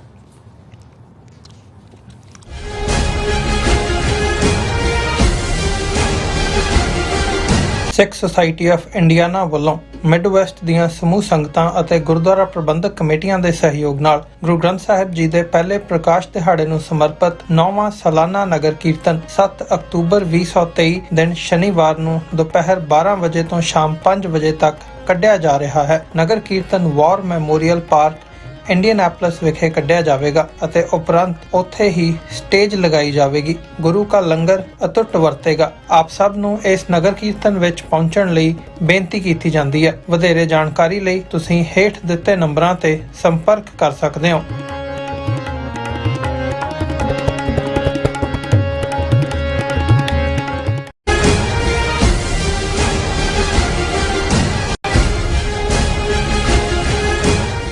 Viewers welcome back on programme. So viewers गलबात करन जा रहे हैं कि पिछले दिनी ग्लासगो यूके ਦੇ ਗੁਰਦੁਆਰਾ ਸਾਹਿਬ ਵਿੱਚ ਭਾਰਤੀ ਹਾਈ ਕਮਿਸ਼ਨਰ ਨੂੰ ਰੋਕਣ ਦੇ ਮਾਮਲੇ ਵਿੱਚ ਬੜੀ ਸਿੱਖ ਵਿਰੋਧੀ ਡਿਬੇਟ ਜਿਹੜੀ ਹੈ ਸ਼ੁਰੂ ਕੀਤੀ ਗਈ ਹੈ ਕਿ ਗੁਰੂ ਘਰ ਵਿੱਚ ਆਉਣ ਤੋਂ ਕਿਸੇ ਨੂੰ ਰੋਕਿਆ ਨਹੀਂ ਜਾ ਸਕਦਾ। ਪਰ ਦੂਸਰੇ ਪਾਸੇ ਅਸੀਂ ਦੇਖਦੇ ਹਾਂ ਕਿ ਇੰਦਰਾ ਗਾਂਧੀ ਦਾ ਪੋਤਾ ਅਤੇ ਰਾਜੀਵ ਗਾਂਧੀ ਦਾ ਪੁੱਤਰ ਰਾਹੁਲ ਗਾਂਧੀ ਪਿਛਲੇ 2 ਦਿਨਾਂ ਤੋਂ ਲਗਾਤਾਰਤਾ ਨਾਲ ਜਿਹੜਾ ਸੇਵਾ ਕਰ ਰਹੇ ਨੇ। ਸੋ ਪਰ ਉਸ ਨੂੰ ਕਿਸੇ ਨੇ ਨਹੀਂ ਰੋਕਿਆ ਔਰ ਇੰਦਰਾ ਗਾਂਧੀ ਅਤੇ ਰਾਜੀਵ ਗਾਂਧੀ ਨੇ ਸਿੱਖਾਂ ਦੀ ਕਿਵੇਂ ਨਸਲਕੁਸ਼ੀ ਕੀਤੀ ਹੈ ਇਸ ਬਾਰੇ ਕੋਈ ਭੁਲੇਖਾ ਨਹੀਂ ਹੈ। ਔਰ ਠੀਕ ਕਿਹਾ ਹੈ ਕਿ ਚੜ ਕੇ ਆਏ ਨੂੰ ਤੇਗ ਔਰ ਤੇਗ ਪੱਕੀ ਅਤੇ ਸ਼ਰਨ ਆਏ ਨੂੰ ਦੇਗ ਪੱਕੀ। ਸੋ ਇਸ ਬਾਰੇ ਆਪਾਂ ਗੱਲਬਾਤ ਕਰਨ ਜਾ ਰਹੇ ਹਾਂ। ਸੋ ਅਸੀਂ ਚਾਹਾਂਗੇ ਕਿ ਤੁਸੀਂ ਇਸੇ ਤਰ੍ਹਾਂ ਬਣੇ ਰਹਿਣਾ, ਦੇਖਣ ਸੁਣਨ ਲਈ ਐਨ ਲਿਖਣ ਲਈ ਤੁਹਾਡਾ ਸਭ ਦਾ ਬਹੁਤ ਬਹੁਤ ਧੰਨਵਾਦ। ਜੀ ਡਾਕਟਰ ਸਾਹਿਬ ਕੀ ਵਿਚਾਰਾਂ ਨੇ? ਦੇਖੋ ਅਸੀਂ ਕੱਲ ਇਸ ਦੇ ਉੱਤੇ ਬੜੀ ਖੁੱਲ੍ਹ ਕੇ ਗੱਲ ਕੀਤੀ। ਸਾਡੇ ਵਿਊਅਰਸ ਵੱਲੋਂ ਜਿਹੜਾ ਸਾਡਾ ਕੱਲ ਦਾ ਸੈਗਮੈਂਟ ਗਲਾਸਗੋ ਗੁਰਦੁਆਰਾ ਸਾਹਿਬ ਦੇ ਵਾਕਿਆ ਨੂੰ ਲੈ ਕੇ ਸੀ ਉਸ ਨੂੰ ਪਸੰਦ ਕੀਤਾ ਗਿਆ। ਜੀ ਲੇਕਿਨ ਅਜੇ ਵੀ ਇੱਕ ਸੈਕਸ਼ਨ ਦੇ ਵਿੱਚ ਖਾਸ ਤੌਰ ਤੇ ਜਿਹੜੇ ਅੱਖਾਂ ਖੋਲ ਕੇ ਨਹੀਂ ਰੱਖਦੇ ਜਾਂ ਕਿਤੇ ਨਾ ਕਿਤੇ ਉਹਨਾਂ ਦੇ ਵਿੱਚ ਉਨਾ ਹੀ ਉਹ ਕਰਮਕਾਂਡੀ ਜਿਹੀ ਸਿੱਖੀ ਭਰੀ ਹੋਈ ਹੈ, ਉਹ ਫਿਰ ਵੀ ਇਹ ਕਹਿਣਗੇ ਜੀ ਭਾਵੇਂ ਜੋ ਵੀ ਸੀ ਜੀ, ਭਾਵੇਂ ਗੁਰਦੁਆਰੇ ਆਏ ਨੂੰ ਕਿਸੇ ਨੂੰ ਰੋਕਣਾ ਨਹੀਂ। ਹੁਣ ਦੋਨੋਂ ਇੱਕੋ ਪਾਸੇ ਮੀਡੀਆ ਦੇ ਵਿੱਚ ਦੋ ਖਬਰਾਂ ਸਾਈਮਲਟੇਨੀਅਸਲੀ ਟ੍ਰੈਂਡ ਕਰ ਰਹੀਆਂ ਸੀ ਜਾਂ ਕਰਵਾਈਆਂ ਜਾ ਰਹੀਆਂ ਸੀ। ਇੱਕ ਪਾਸੇ ਤਾਂ ਇਹ ਸੀ ਕਿ ਦੇਖੋ ਖਾਲਿਸਤਾਨੀ ਸਿੱਖਾਂ ਨੇ ਗੁਰਦੁਆਰੇ ਜਾਣ ਤੋਂ ਰੋਕ ਦਿੱਤਾ, ਉਹ ਹਾਈ ਕਮਿਸ਼ਨਰ ਜਿਹੜਾ ਪੰਜਾਬ ਦੇ ਵਿੱਚ ਰਿਹਾ ਔਰ ਜਿਹੜਾ ਇੰਨਾ ਹੰਬਲ ਜਿਹੜਾ ਕਹਿੰਦਾ ਜੀ ਮੈਂ ਤਾਂ ਸਿੱਖੀ ਕਦਰਾਂ ਕੀਮਤਾਂ ਵਾਲਾ ਹੈ, ਤੇ ਦੂਜਾ ਤੀਜਾ ਉਹ ਸਾਰੀ ਸਮੋਕ ਸਕਰੀਨ ਜਿਹਨੂੰ ਕਹਿੰਦੇ ਨੇ ਕਿ ਜੀ ਉਹਨੂੰ ਰੋਕ ਦਿੱਤਾ। ਹੁਣ ਉਹੀ ਦੂਸਰੇ ਪਾਸੇ ਖਬਰਾਂ ਉਹਨਾਂ ਦਾ ਮੀਡੀਆ ਕਿ ਜੀ ਰਾਹੁਲ ਗਾਂਧੀ ਦੂਸਰੇ ਦਿਨ ਵੀ ਜਿਹੜਾ ਉਹ ਬੜਾ ਸੇਵਾ ਭਾਵਨਾ ਦੇ ਨਾਲ ਉਹਨੇ ਸਬਜ਼ੀਆਂ ਕੱਟੀਆਂ, ਉਹਨੇ ਛਬੀਲ ਤੇ ਸੇਵਾ ਕੀਤੀ, ਉਹਨੇ ਦਾਲ ਵਰਤਾਈ, ਉਹਨੇ ਫਲਾਣਾ, ਉਹਦੀਆਂ ਤਸਵੀਰਾਂ ਵੀ ਕਿ ਜੀ ਉਹ ਕਾਮਨ ਇੱਕ ਆਮ ਸਿੱਖ ਵਾਂਗੂ ਜਿਹੜਾ ਜਿਵੇਂ ਇੱਕ ਸ਼ਰਧਾਲੂ ਵਾਂਗ ਉਹ ਲੱਗਾ 2 ਦਿਨ ਲਗਾਤਾਰ, ਔਰ ਕੋਈ ਉਹਦੇ ਚੋਂ ਉਹਨੇ ਕੋਈ ਸਿਆਸੀ ਗੱਲ ਨਹੀਂ ਕੀਤੀ, ਉਹ ਸੇਵਾ ਦਾ ਆਨੰਦ ਮਾਣ ਰਿਹਾ। ਹੁਣ ਕੋਈ ਇਹ ਪੁੱਛ ਸਕਦਾ ਹੈ ਕਿ ਵੀ ਉਹ ਜਿਹੜਾ ਵੀ ਉਹਨਾਂ ਦਾ ਹਾਈ ਕਮਿਸ਼ਨਰ ਹੈ ਉਹ ਤਾਂ ਇੰਡੀਅਨ ਫੋਰਨ ਸਰਵਿਸ ਦਾ ਹੈ, ਉਹਨੇ ਤਾਂ ਕੋਈ ਅਦਰ ਦੈਨ ਕਿ ਉਹ ਰਿਪਰੈਜ਼ੈਂਟ ਹਿੰਦੂਤਵੀ ਹਕੂਮਤ ਨੂੰ ਕਰਦਾ ਹੈ, ਉਹਨੂੰ ਕਿਉਂ ਰੋਕਿਆ ਗਿਆ? ਇਹਦੇ ਉਲਟ ਜਿਹੜਾ ਇੱਕ ਉਹ ਬੁੱਚੜ ਜਿਹੜੀ ਔਰਤ ਨੇ ਦਰਬਾਰ ਸਾਹਿਬ ਤੇ ਟੈਂਕਾਂ ਤੋਪਾਂ ਨਾਲ ਹਮਲਾ ਕੀਤਾ ਜੀ, ਸਿੱਖ ਨਸਲਕੁਸ਼ੀ ਦੇ ਏਜੰਡੇ ਨੂੰ ਜਿਹੜਾ ਉਹ ਪ੍ਰਵਾਨ ਚੜਾਇਆ, ਉਸ ਦਾ ਪੋਤਾ ਤੇ ਉਹਦਾ ਪੁੱਤਰ ਰਾਜੀਵ ਗਾਂਧੀ ਜਿਹਨੇ ਹਜ਼ਾਰਾਂ ਸਿੱਖਾਂ ਦਾ ਖੂਨ ਬਹਾ ਕੇ ਰਾਜਗੱਦੀ ਦਾ ਤਿਲਕ ਲਿਆ, ਔਰ ਜਿਹਨੇ ਦਿੱਲੀ ਦੇ ਪਹਿਲੇ ਆਪਣੇ ਇਕੱਠ ਦੇ ਵਿੱਚ ਕਿਹਾ ਕਿ ਜਦ ਕੋਈ ਬੜਾ ਵ੍ਰਿਕਸ਼ ਗਿਰਤਾ ਹੈ ਤਾਂ ਧਰਤੀ ਕਾਂਪਤੀ ਹੈ। ਹੁਣ ਉਹਦਾ ਮੁੰਡਾ ਜਿਹੜਾ ਰਾਜੀਵ ਗਾਂਧੀ ਦਾ ਔਰ ਇੰਦਰਾ ਗਾਂਧੀ ਦਾ ਪੋਤਾ, ਉਹ ਦਰਬਾਰ ਸਾਹਿਬ ਕੰਪਲੈਕਸ 2 ਦਿਨਾਂ ਤੋਂ ਬਿਨਾਂ ਕਿਸੇ ਸਿਕਿਉਰਿਟੀ ਤੋਂ ਜਾ ਰਿਹਾ ਹੈ, ਉਹਨੂੰ ਕਿਸੇ ਨੇ ਰੋਕਿਆ ਨਹੀਂ। ਮੈਂ ਇਸ 'ਚ ਨਹੀਂ ਜਾਣਦਾ ਕਿ ਜੀ ਉਹਦਾ ਉੱਥੇ ਪੋਲੀਟੀਕਲ ਮੋਟਿਵ ਕੀ ਹੈ, ਲੇਕਿਨ ਜਿਹੜਾ ਯੂਕੇ ਵਾਲਾ ਸੀ ਉਹਦਾ ਪੋਲੀਟੀਕਲ ਮੋਟਿਵ ਤਾਂ ਕਲੀਅਰ ਸੀ ਕਿ ਭਾਈ ਉਹ ਜਿਹੜੀ ਇੱਕ ਤਾਂ ਬੈਨ ਲੱਗਾ ਉਹਨੂੰ ਤੋੜਨਾ ਚਾਹੁੰਦਾ ਹੈ, ਦੂਸਰਾ ਹਰਦੀਪ ਨਿੱਜਰ ਦੇ ਕਤਲ ਤੋਂ ਬਾਅਦ ਜਿਹੜਾ ਇੰਡੀਅਨ ਗਵਰਨਮੈਂਟ ਸਿੱਧੀ ਨਿਸ਼ਾਨੇ ਤੇ ਆ, ਉਹ ਦੱਸਣਾ ਚਾਹੁੰਦਾ ਨਹੀਂ ਸਿੱਖ ਕਮਿਊਨਿਟੀ ਡਿਵਾਈਡਡ ਹੈ, ਔਰ ਦੇਖੋ ਕਿੰਨਾ ਵੈਲਕਮ ਕੀਤਾ, ਔਰ ਪੂਰੀ ਅੱਜ ਉਹਨਾਂ ਦੀ ਬਾਜ਼ਵਾੜਿਆਂ ਦੀ ਪੂਰੀ ਸਟੋਰੀ ਸੀ ਕਿ ਜੀ ਕਿਵੇਂ ਉੱਥੇ ਸਮੋਸੇ ਵੀ ਗਰਮ ਹੋ ਰਹੇ ਸੀ, ਇੱਕ ਟੇਬਲ ਦੇ ਉੱਤੇ ਬੜਾ ਜਿਹੜਾ ਉਹਦੇ ਸਵਾਗਤ ਦੇ ਵਿੱਚ ਕੀ ਪਰੋਸਿਆ ਹੋਣਾ ਸੀ, ਕੀ ਸੀ, ਤੇ ਉਹ ਤਾਂ ਉਹ ਜਿਹਨੂੰ ਕਹਿੰਦੇ ਨੇ ਨਾਤੀ ਧੋਤੀ ਰਹਿ ਗਈ, ਨੱਕ ਤੇ ਮੱਖੀ ਬਹਿ ਗਈ। ਉਹ ਤਾਂ ਉਹਨਾਂ 3 ਬਹਾਦਰ ਸਿੰਘਾਂ ਨੇ ਆਪਣਾ ਦੱਸ ਦਿੱਤਾ ਕਿ ਬਈ ਬੋਤਾ ਸਿੰਘ ਗਰਜਾ ਸਿੰਘ ਦੀ ਜਿਹੜੀ ਸਪਿਰਿਟ ਕੀ ਹੁੰਦੀ ਹੈ। ਲੇਕਿਨ ਇਹ ਘੱਟੋ ਘੱਟ ਕਾਮਨ ਬੰਦਾ ਇਹ ਦੇਖ ਸਕਦਾ। ਇਹਦਾ ਮਤਲਬ ਇਹ ਹੈ ਕਿ ਜੇ ਉਹੀ ਹਾਈ ਕਮਿਸ਼ਨਰ ਪ੍ਰਾਈਵੇਟ ਆਪਣੇ ਜਿਹੜਾ ਉਹ ਆਂਦਾ ਉਸ ਲੈਵਲ ਦੇ, ਉਹ ਤਾਂ ਸਰਕਾਰੀ ਦੌਰੇ ਤੇ ਸੀ, ਹਾਈ ਕਮਿਸ਼ਨ ਤਾਂ ਉਹਨਾਂ ਦਾ ਲੰਡਨ 'ਚ ਹੈ ਹੈਡਕੁਆਟਰ, ਉਹ ਉੱਥੇ ਸਕਾਟਲੈਂਡ ਪ੍ਰਾਈਵੇਟ ਵਿਜ਼ਿਟ, ਉਹ ਪਹਿਲਾਂ ਜਾ ਕੇ ਇੱਕ ਦਿਨ ਪਹਿਲਾਂ ਉਹਨਾਂ ਦੇ ਸਕਾਟਿਸ਼ ਨੈਸ਼ਨਲਿਸਟ ਪਾਰਟੀ ਦਿਆਂ ਨੂੰ ਵੀ ਮਿਲ ਰਿਹਾ, ਦੂਸਰਿਆਂ ਨੂੰ ਵੀ ਮਿਲ ਰਿਹਾ, ਉਹ ਪੂਰੇ ਸਰਕਾਰੀ ਦੌਰੇ ਤੇ ਹੈ, ਸਰਕਾਰੀ ਗੱਡੀ 'ਚ ਆ ਰਿਹਾ। ਔਰ ਉਸ ਪੀਰੀਅਡ ਦੇ ਵਿੱਚ ਜਦੋਂ ਕਿ ਆਲਰੇਡੀ ਇੰਡੀਅਨ ਕੌਂਸੂਲੇਟ ਔਰ ਇੰਡੀਅਨ ਹਾਈ ਕਮਿਸ਼ਨ ਕਤਲ ਦੇ ਵਿੱਚ ਮੁਲਵਸ ਪਾਏ ਗਏ ਨੇ, ਕੈਨੇਡੀਅਨ ਪ੍ਰਾਈਮ ਮਿਨਿਸਟਰ ਨੇ ਐਲਾਨ ਕੀਤਾ ਹੋਇਆ।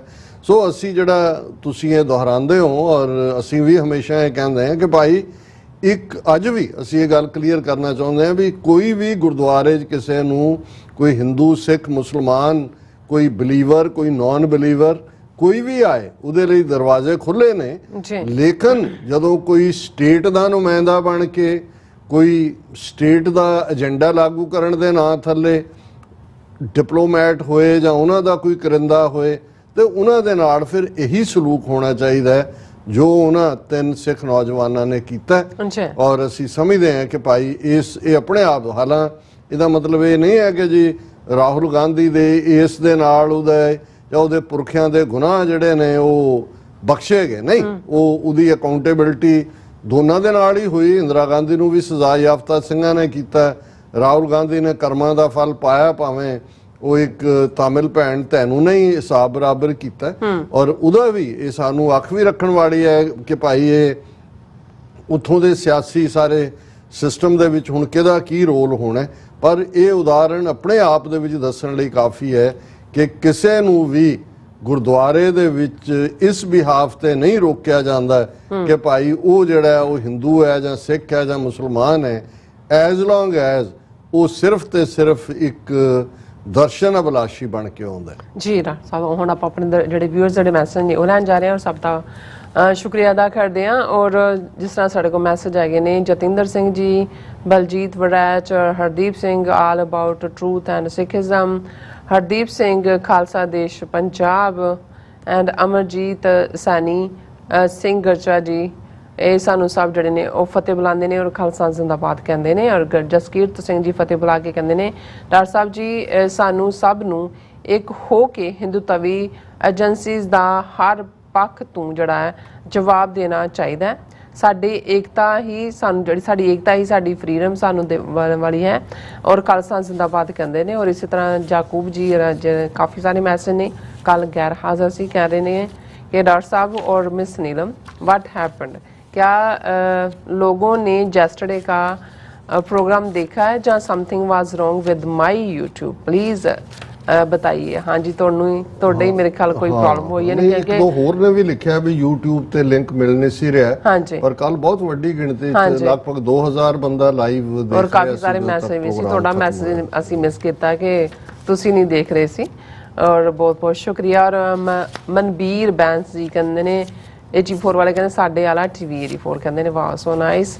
ਐਂਡ ਇਸੇ ਤਰ੍ਹਾਂ ਜਾਕੂਬ ਜੀ ਕਹਿੰਦੇ ਨੇ ਕਿ India suppose to take POK from Pakistan last month in September, what happened doctor साहब बेगैरत बदशक्ल राजनाथ ने तो ये बोला था खुदा बगैरत पता नहीं खुदा बगैरत करे ਭਾਰਤ ਮਾਤਾ ਕੋ, ਪਤਾ ਨਹੀਂ ਯਾਰ ਉਹਨੂੰ ਕੀ ਕਹਿੰਦੇ ਯਾਰ ਉਹਨੂੰ, ਸੌਰੀ ਅਬਾਊਟ ਦੈਟ। ਯਾਕੂਬ ਸਾਹਿਬ ਤੁਸੀਂ ਇਹਨਾਂ ਦੇ ਬਹੁਤੇ ਮੈਸੇजेस ਦਾ ਧਿਆਨ ਨਾ ਦਿਆ ਕਰੋ, ਇਹ ਮੂੰਹ ਚੋਂ ਝੱਗ ਛੱਡਦੇ ਨੇ ਹਿੰਦੂ ਤਵੀ ਜੀ। ਇਸੇ ਤਰ੍ਹਾਂ ਫਿਰ ਮੈਸੇਜ ਹੈਗਾ ਸਾਡੇ ਕੋਲ, ਮੈਸੇਜ ਸਾਰੇ ਫਤਿਹ ਦੇ ਨੇ ਵੈਸੇ ਤੇ। ਔਰ ਨਿਹੰਗ ਸਿੰਘ ਜੀ ਵੀ ਹਾਂਜੀ ਕਹਿੰਦੇ ਐਕਸਲੈਂਟ ਪਾਉ ਸਾਹਿਬ ਜੀ ਕਹਿੰਦੇ ਐਕਸਲੈਂਟ ਜਿਹੜੀ ਉਹਨਾਂ ਨੇ ਨਜ਼ਮ ਬਾਰੇ ਉਹਨਾਂ ਨੇ ਕਿਹਾ, ਨਜ਼ਮ ਤਾਂ ਕਿਆ ਕਮਾਲ ਸੀਗੀ ਨਜ਼ਮ। ਸੋ ਇਸੇ ਤਰ੍ਹਾਂ ਮੈਸੇਜ ਚਲੋ ਮੇਰਾ ਖਿਆਲ ਹਾਂਜੀ ਮੈਸੇਜ ਸਾਰੇ ਨਾ ਫਤਿਹ ਵਾਲੇ ਮੈਸੇਜ ਨੇ। ਔਰ ਅਸੀਂ ਸਭ ਨੂੰ ਸਾਂਝੀ ਫਤਿਹ ਬੁਲਾਉਂਦੇ ਹਾਂ, ਖਾਲਸਾ ਜ਼ਿੰਦਾਬਾਦ ਵੀ ਕਹਿੰਦੇ ਹਾਂ। ਹਾਂਜੀ, ਵੀਰ ਬਲਵੰਤ ਸਿੰਘ, ਪ੍ਰਭਦਿਆਲ ਸਿੰਘ, ਸੋਹਣ ਸਿੰਘ ਮਾਲ, ਕਰੇਗਾ ਰਾਜ ਖਾਲਸਾ, ਕੁਲਦੀਪ ਕੌਰ, ਇਹਨਾਂ ਸਾਰਿਆਂ ਨੇ ਫਤਿਹ ਬੁਲਾਈ ਹੈ। ਉਹਨਾਂ ਨੇ ਬੀਬੀ ਕਿਰਨਜੋਤ ਕੌਰ ਜੀ ਨੇ ਕਿਹਾ ਕਿ ਸਿੱਖਾਂ ਦੇ ਮਸਲਿਆਂ ਤੇ ਅਭਿਸਾਰ ਸ਼ਰਮੇ ਵਰਗੇ ਵੀ ਰਾਸ਼ਟਰਵਾਦੀ ਬਣੇ ਹੁੰਦੇ ਨੇ। ਬਿਲਕੁਲ ਠੀਕ ਕਿਹਾ ਤੁਸੀਂ, ਅਸੀਂ ਇਹਨਾਂ ਤੋਂ ਕੋਈ ਐਕਸਪੈਕਟ ਨਹੀਂ ਕਰਦੇ, ਪਰ ਅਸੀਂ ਇਹ ਦੱਸ ਰਹੇ ਹਾਂ ਵੀ ਈਵਨ ਇਸ ਕਿਸਮ ਦੇ ਲੋਕ ਵੀ ਜਿਹੜੇ ਪੱਕੇ ਇੰਡੀਅਨ ਨੈਸ਼ਨਲਿਸਟ ਨੇ, ਭਾਵੇਂ ਹਿੰਦੂ ਤੋਂ ਵੀ ਨੈਸ਼ਨਲਿਸਟ ਨਾ ਹੋਣ, ਉਹਨਾਂ ਨੂੰ ਵੀ ਇਹ ਟੋਲਰੇਟ ਕਰਨ ਨੂੰ ਤਿਆਰ ਨਹੀਂ। ਔਰ ਹਰਜੀਤ ਸਿੰਘ ਹੋਰਾਂ ਨੇ ਕਿਹਾ ਕਿ ਹਾਕਮਾਂ ਨੇ ਸਾਰਿਆਂ ਨੂੰ ਇੱਕੋ ਰੱਸੇ ਲਪੇਟ ਦਿੱਤਾ। ਔਰ ਰਾਜਨਜੀਤ ਸਿੰਘ ਢਿੱਲੋਂ, ਪ੍ਰਭਦਿਆਲ ਸਿੰਘ ਜੋ ਕਹਿੰਦੇ ਨੇ ਚੋਰੀ ਦੂਜਾ ਸੀਨਾ ਜ਼ੋਰੀ, ਔਰ ਟੋਨੀ ਢੀਂਡਸਾ, ਮੁਹੰਮਦ ਅਨਵਰ, ਰਣਜੋਤ ਸਿੰਘ, ਭੁਪਿੰਦਰ ਸਿੰਘ, ਦਵਿੰਦਰ ਸੰਧੂ, ਪਰਦੇਸੀ ਜੀ ਵਾਤਮਾ, ਕੁਲਦੀਪ ਕੌਰ, ਇਹਨਾਂ ਸਾਰਿਆਂ ਨੇ ਫਤਿਹ ਬੁਲਾਈ। ਖਾਲਿਸਤਾਨ ਜ਼ਿੰਦਾਬਾਦ। ਬਲਵੰਤ ਸਿੰਘ ਲਿਖਦੇ ਨੇ Australia is holding referendum on 14th October 2023 to recognize Aboriginal peoples as first indigenous citizens of Australia. I mean to say these countries respect self-determination and sovereignty of every citizen. ਇਹ ਬਿਲਕੁਲ ਤੁਸੀਂ ਠੀਕ ਫਰਮਾਇਆ। ਔਰ ਇਸ ਦੇ ਉੱਤੇ ਕਾਫੀ ਜ਼ੋਰ ਲੱਗਾ ਹੋਇਆ ਹੈ, ਯੈਸ ਔਰ ਨੋ ਜਿਹੜਾ ਆਲਰੇਡੀ ਗ੍ਰਾਂਟਸ ਉਹਨਾਂ ਨੂੰ ਐਬੋਰੀਜਨਲਸ ਨੂੰ ਜਿਹਨਾਂ ਨੂੰ ਫਸਟ ਨੇਸ਼ਨ ਉੱਥੇ ਕਿਹਾ ਜਾਂਦਾ, ਉਹ ਜਾਂਦੀਆਂ ਨੇ, ਉਹਦੀ ਥਾਂ ਉਹ ਸਿੱਧੇ ਤੌਰ ਤੇ ਉਹਨਾਂ ਦੀ ਰਿਪਰੈਜ਼ੈਂਟੇਸ਼ਨ। ਹਾਲਾਂ ਜੋ ਮਾਹੌਲ ਬਣਦਾ ਜਾ ਰਿਹਾ ਉਹਦੇ 'ਚ ਨੋ ਵਾਲਾ ਪਾਰਟ ਜ਼ਿਆਦਾ ਹਾਵੀ ਹੁੰਦਾ ਨਜ਼ਰ ਆਉਂਦਾ। ਔਰ ਇਹ ਜਿਹੜਾ ਅਮਨਦੀਪ ਕਾਲੋਂ ਕਹਿੰਦੇ ਨੇ Canada also Indian state is supporting conservative now. ਬਿਲਕੁਲ ਠੀਕ, ਮੈਂ ਡੀਟੇਲ 'ਚ ਇਹਦੇ 'ਤੇ ਗੱਲ ਵੀ ਕੀਤੀ ਹੈ। ਰਾਜਵਿੰਦਰ ਸਿੰਘ ਉਹਨਾਂ ਨੇ ਫਤਿਹ ਬੁਲਾਈ ਹੈ। ਉਹਨਾਂ ਨੇ ਕਿਹਾ ਕਿ ਡਾਕਟਰ ਸਾਹਿਬ Bhai Amritpal Singh and other Singhs are on hunger strike, let's all pray for our brothers. ਤੁਸੀਂ ਬਿਲਕੁਲ ਠੀਕ ਕਿਹਾ। ਮੈਂ ਇਨਫੈਕਟ ਇਹ ਦੇਖ ਰਿਹਾ ਸੀ ਕਿ ਉਹਨਾਂ ਦੇ ਮਾਤਾ ਜੀ ਦੀ ਵੀ ਜਿਹੜੀ ਹੈ ਪੰਥ ਨੂੰ ਅਪੀਲ ਹੱਥ ਜੋੜ ਕੇ, ਔਰ ਇਸ ਦੇ ਉੱਤੇ ਸਾਡੇ ਇੱਕ ਪਿੱਪਲ ਸਿੰਘ ਹੋਰਾਂ ਦੀ ਮੈਂ ਸੋਸ਼ਲ ਮੀਡੀਆ ਦੇ ਉੱਤੇ ਇਹ ਪੋਸਟ ਵੀ ਦੇਖੀ ਕਿ ਜਿਹਦੇ 'ਚ ਉਹਨਾਂ ਨੇ ਇਹ ਕਿਹਾ ਕੌਮ ਨੂੰ ਕਿ ਇਸ ਮਾਂ ਦੇ ਹੱਥ ਜਰਵਾਣਿਆਂ ਅੱਗੇ ਨਹੀਂ ਜੁੜੇ, ਪੰਥਕਾਂ ਅੱਗੇ ਜੁੜੇ ਨੇ। ਕਿ ਵੀ ਉਹਨਾਂ ਨੇ ਕਿਹਾ ਉਹਨਾਂ ਪੰਥਕਾਂ ਅੱਗੇ ਜਿਹੜੇ ਪੰਥ ਦੇ ਆਲਮਗੀਰ ਬਣ ਕੈਮਰਿਆਂ ਅੱਗੇ ਇਹ ਦੱਸਣ ਬਹਿ ਗਏ ਸਨ ਕਿ ਸਰਕਾਰ ਜੀ ਕਸੂਰ ਸਾਡਾ ਹੀ ਸੀ। ਹੁਣ ਨਾ ਪਾਲੀ ਨਾ ਮਾਲੀ ਨਾ ਜਗਤਾਰ ਨਾ ਪੰਥ ਸੇਵਕ ਤੇ ਨਾ ਹੀ ਲੋਕਤੰਤਰੀ ਅਧਿਕਾਰਾਂ ਦੇ ਉਲੰਬਰਦਾਰ ਕੁਸਕਦੇ ਨੇ, ਜਿਨ੍ਹਾਂ ਨੂੰ ਮਾਰਚ ਤੋਂ ਪਹਿਲਾਂ ਧਰਮ ਦੇ ਰਾਹ ਤੇ ਤੁਰਿਆ ਪੰਜਾਬ ਸੋਮਾਲੀਆ ਬਣਦਾ ਦੱਸਿਆ ਸੀ। ਸੋ ਤੁਸੀਂ ਠੀਕ ਯਾਦ ਦਹਾਨੀ ਕਰਵਾਈ। ਸਾਰੀ ਕੌਮ ਉਹਨਾਂ ਦੇ ਲਈ ਅਰਦਾਸ ਵੀ ਕਰੇ ਔਰ ਆਉਣ ਵਾਲੇ ਪੀਰੀਅਡ 'ਚ ਇਸ ਮੁੱਦੇ ਤੇ ਪੰਜਾਬ ਦੇ ਵਿੱਚ ਕੋਈ ਨਾ ਕੋਈ ਸਿਟ ਇਨ ਧਰਨਾ ਜਾਂ ਮਾਰਚ ਵੀ ਹੋਣਾ ਚਾਹੀਦਾ। ਬਿਲਕੁਲ। ਵੀਰ ਜਗਤਾਰ ਸਿੰਘ ਜੌਹਰ ਲਿਖਦੇ ਨੇ, ਡਾਕਟਰ ਸਾਹਿਬ ਹਿੰਦੂ ਸ਼ੈਤਾਨ ਬਹੁਤ ਨੀਚਤਾ ਤੇ ਉੱਤਰ ਆਏ ਨੇ। ਇਹ ਸਿਰਸੇ ਜੀਕੇ ਸਰਨੇ ਭੰਡ ਬਾਦਲ ਕੈਪਟਨ ਇੱਥੋਂ ਤੱਕ ਕਿ ਜਥੇਦਾਰਾਂ ਤੋਂ ਵੀ ਖਾਲਿਸਤਾਨ ਦਾ ਵਿਰੋਧ ਕਰਵਾ ਕੇ ਸਾਨੂੰ ਲੜਵਾ ਰਹੇ ਨੇ।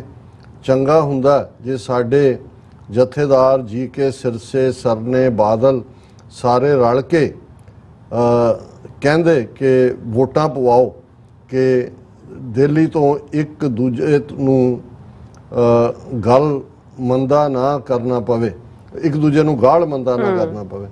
ਜਗਤਾਰ ਸਿੰਘ ਜੌਹਰ ਜੀ, ਇਹਨਾਂ ਤੋਂ ਅਸੀਂ ਕੀ ਐਕਸਪੈਕਟ ਕਰਦੇ ਹਾਂ? ਬਸ ਤੁਸੀਂ ਇਹੀ ਸਮਝੋ ਇਹਨਾਂ ਨੂੰ ਅਸੀਂ ਦੁਸ਼ਮਣ ਦੇ ਖਾਤੇ 'ਚ ਗਿਣ ਕੇ ਤੁਰੀਏ, ਅਦਰਵਾਈਜ਼ ਵਕਤ ਦਾ ਹੀ ਜ਼ਿਆ ਹੈ। ਔਰ ਰਾਜਵਿੰਦਰ ਸਿੰਘ ਫਿਰ ਕਹਿੰਦੇ ਨੇ, doctor Sahib history repeating itself instead of giving 5 villages to Pandavas lose everything, same will happen with terrorist Indian state now split into so many countries। ਇਹ ਕੌਰਵਾਂ ਪਾਂਡਵਾਂ ਦਾ ਇਤਿਹਾਸ, ਜਦੋਂ ਕ੍ਰਿਸ਼ਨ ਜੀ ਨੇ ਫਾਈਨਲ ਵਿਚੋਲਗੀ ਕੀਤੀ ਤੇ ਉਹਨਾਂ ਨੇ ਦੁਰਯੋਧਨ ਨੂੰ ਕਿਹਾ ਕਿ ਭਾਈ ਚੱਲ ਤੂੰ ਉਹਨਾਂ ਦਾ ਰਾਜ ਵਾਪਸ ਨਹੀਂ ਵੀ ਕਰਨਾ ਜੋ ਐਗਰੀਮੈਂਟ ਦਾ ਹਿੱਸਾ ਸੀ, ਤੇ 5 ਪਿੰਡ ਦੇ ਦੇ ਤਾਂ ਕਿ ਉਹ ਆਪਣਾ ਗੁਜ਼ਾਰਾ ਕਰਨ। ਤੇ ਜਿਵੇਂ ਉਹਨਾਂ ਦਾ ਇਤਿਹਾਸ ਜੋ ਵੀ ਹੈ, ਉਹ ਕਹਿੰਦਾ ਹੈ ਕਿ ਜੀ ਉਹਨੇ ਕਿਹਾ ਜੀ ਮੈਂ ਤਾਂ ਇੱਕ ਸੂਈ ਦੇ ਨੱਕੇ ਜਿੰਨੀ ਜ਼ਮੀਨ ਵੀ ਨਹੀਂ ਦੇ ਸਕਦਾ, ਤੁਸੀਂ ਤਾਂ ਪਿੰਡਾਂ ਦੀ ਗੱਲ ਕਰਦੇ ਹੋ। ਉਹਦੇ 'ਚੋਂ ਸਮੁੱਚੀ ਬਰਬਾਦੀ ਹੋਈ। ਇਹੀ ਹਾਲ ਆ ਜਿਨ੍ਹਾਂ ਦਾ ਦਹਿਸ਼ਤਗਰਦ ਇੰਡੀਅਨ ਸਟੇਟ ਦਾ। ਲਖਵੀਰ ਸਿੰਘ ਭੂਤਾਂ, ਦੀਪ ਸਿੰਘ ਆਜ਼ਾਦ ਪੰਜਾਬ, ਇਹਨਾਂ ਸਾਰਿਆਂ ਨੇ ਖਾਲਿਸਤਾਨ ਜ਼ਿੰਦਾਬਾਦ ਔਰ ਫਤਿਹ ਬੁਲਾਈ ਹੈ। ਅਸੀਂ ਸਭ ਦਾ ਸ਼ੁਕਰੀਆ ਅਦਾ ਕਰਦੇ ਹਾਂ ਜੀ। ਡਾਕਟਰ ਸਾਹਿਬ ਇਸ ਤਰ੍ਹਾਂ ਆਪਣੇ ਵਿਊਅਰਸ ਕੋਲ ਨੇ ਇਜਾਜ਼ਤ। ਵਿਊਅਰਸ, ਸਾਡੇ ਪ੍ਰੋਗਰਾਮ ਦਾ ਸਮਾਂ ਇੱਥੇ ਸਮਾਪਤ ਹੁੰਦਾ। ਤੁਸੀਂ ਆਪਣੀ ਰਾਏ ਤੇ ਸੁਝਾਅ ਸਾਨੂੰ ਭੇਜਣਾ ਭੁੱਲਣਾ ਸਾਡੇ ਇਸ ਪਤੇ ਤੇ sos@tv84.tv ਤੇ। ਅਸੀਂ ਆਪਣਾ ਪ੍ਰੋਗਰਾਮ ਲੈ ਕੇ ਫਿਰ ਦੁਬਾਰਾ ਤੁਹਾਡੇ ਸਾਹਮਣੇ ਹੋਵਾਂਗੇ। ਤਦ ਤੱਕ ਲਈ ਮੈਨੂੰ ਤੇ ਆਪਣਾ ਸੁਣਾ ਗਿਆ ਦੋ ਦੇਖਦੇ ਰਹੋ TV84। ਬੁਲਾ ਦਿਓ ਫਤਿਹ। ਵਾਹਿਗੁਰੂ ਜੀ ਕਾ ਖਾਲਸਾ, ਵਾਹਿਗੁਰੂ ਜੀ ਕੀ ਫਤਿਹ। ਰੱਬ ਰਾਖਾ।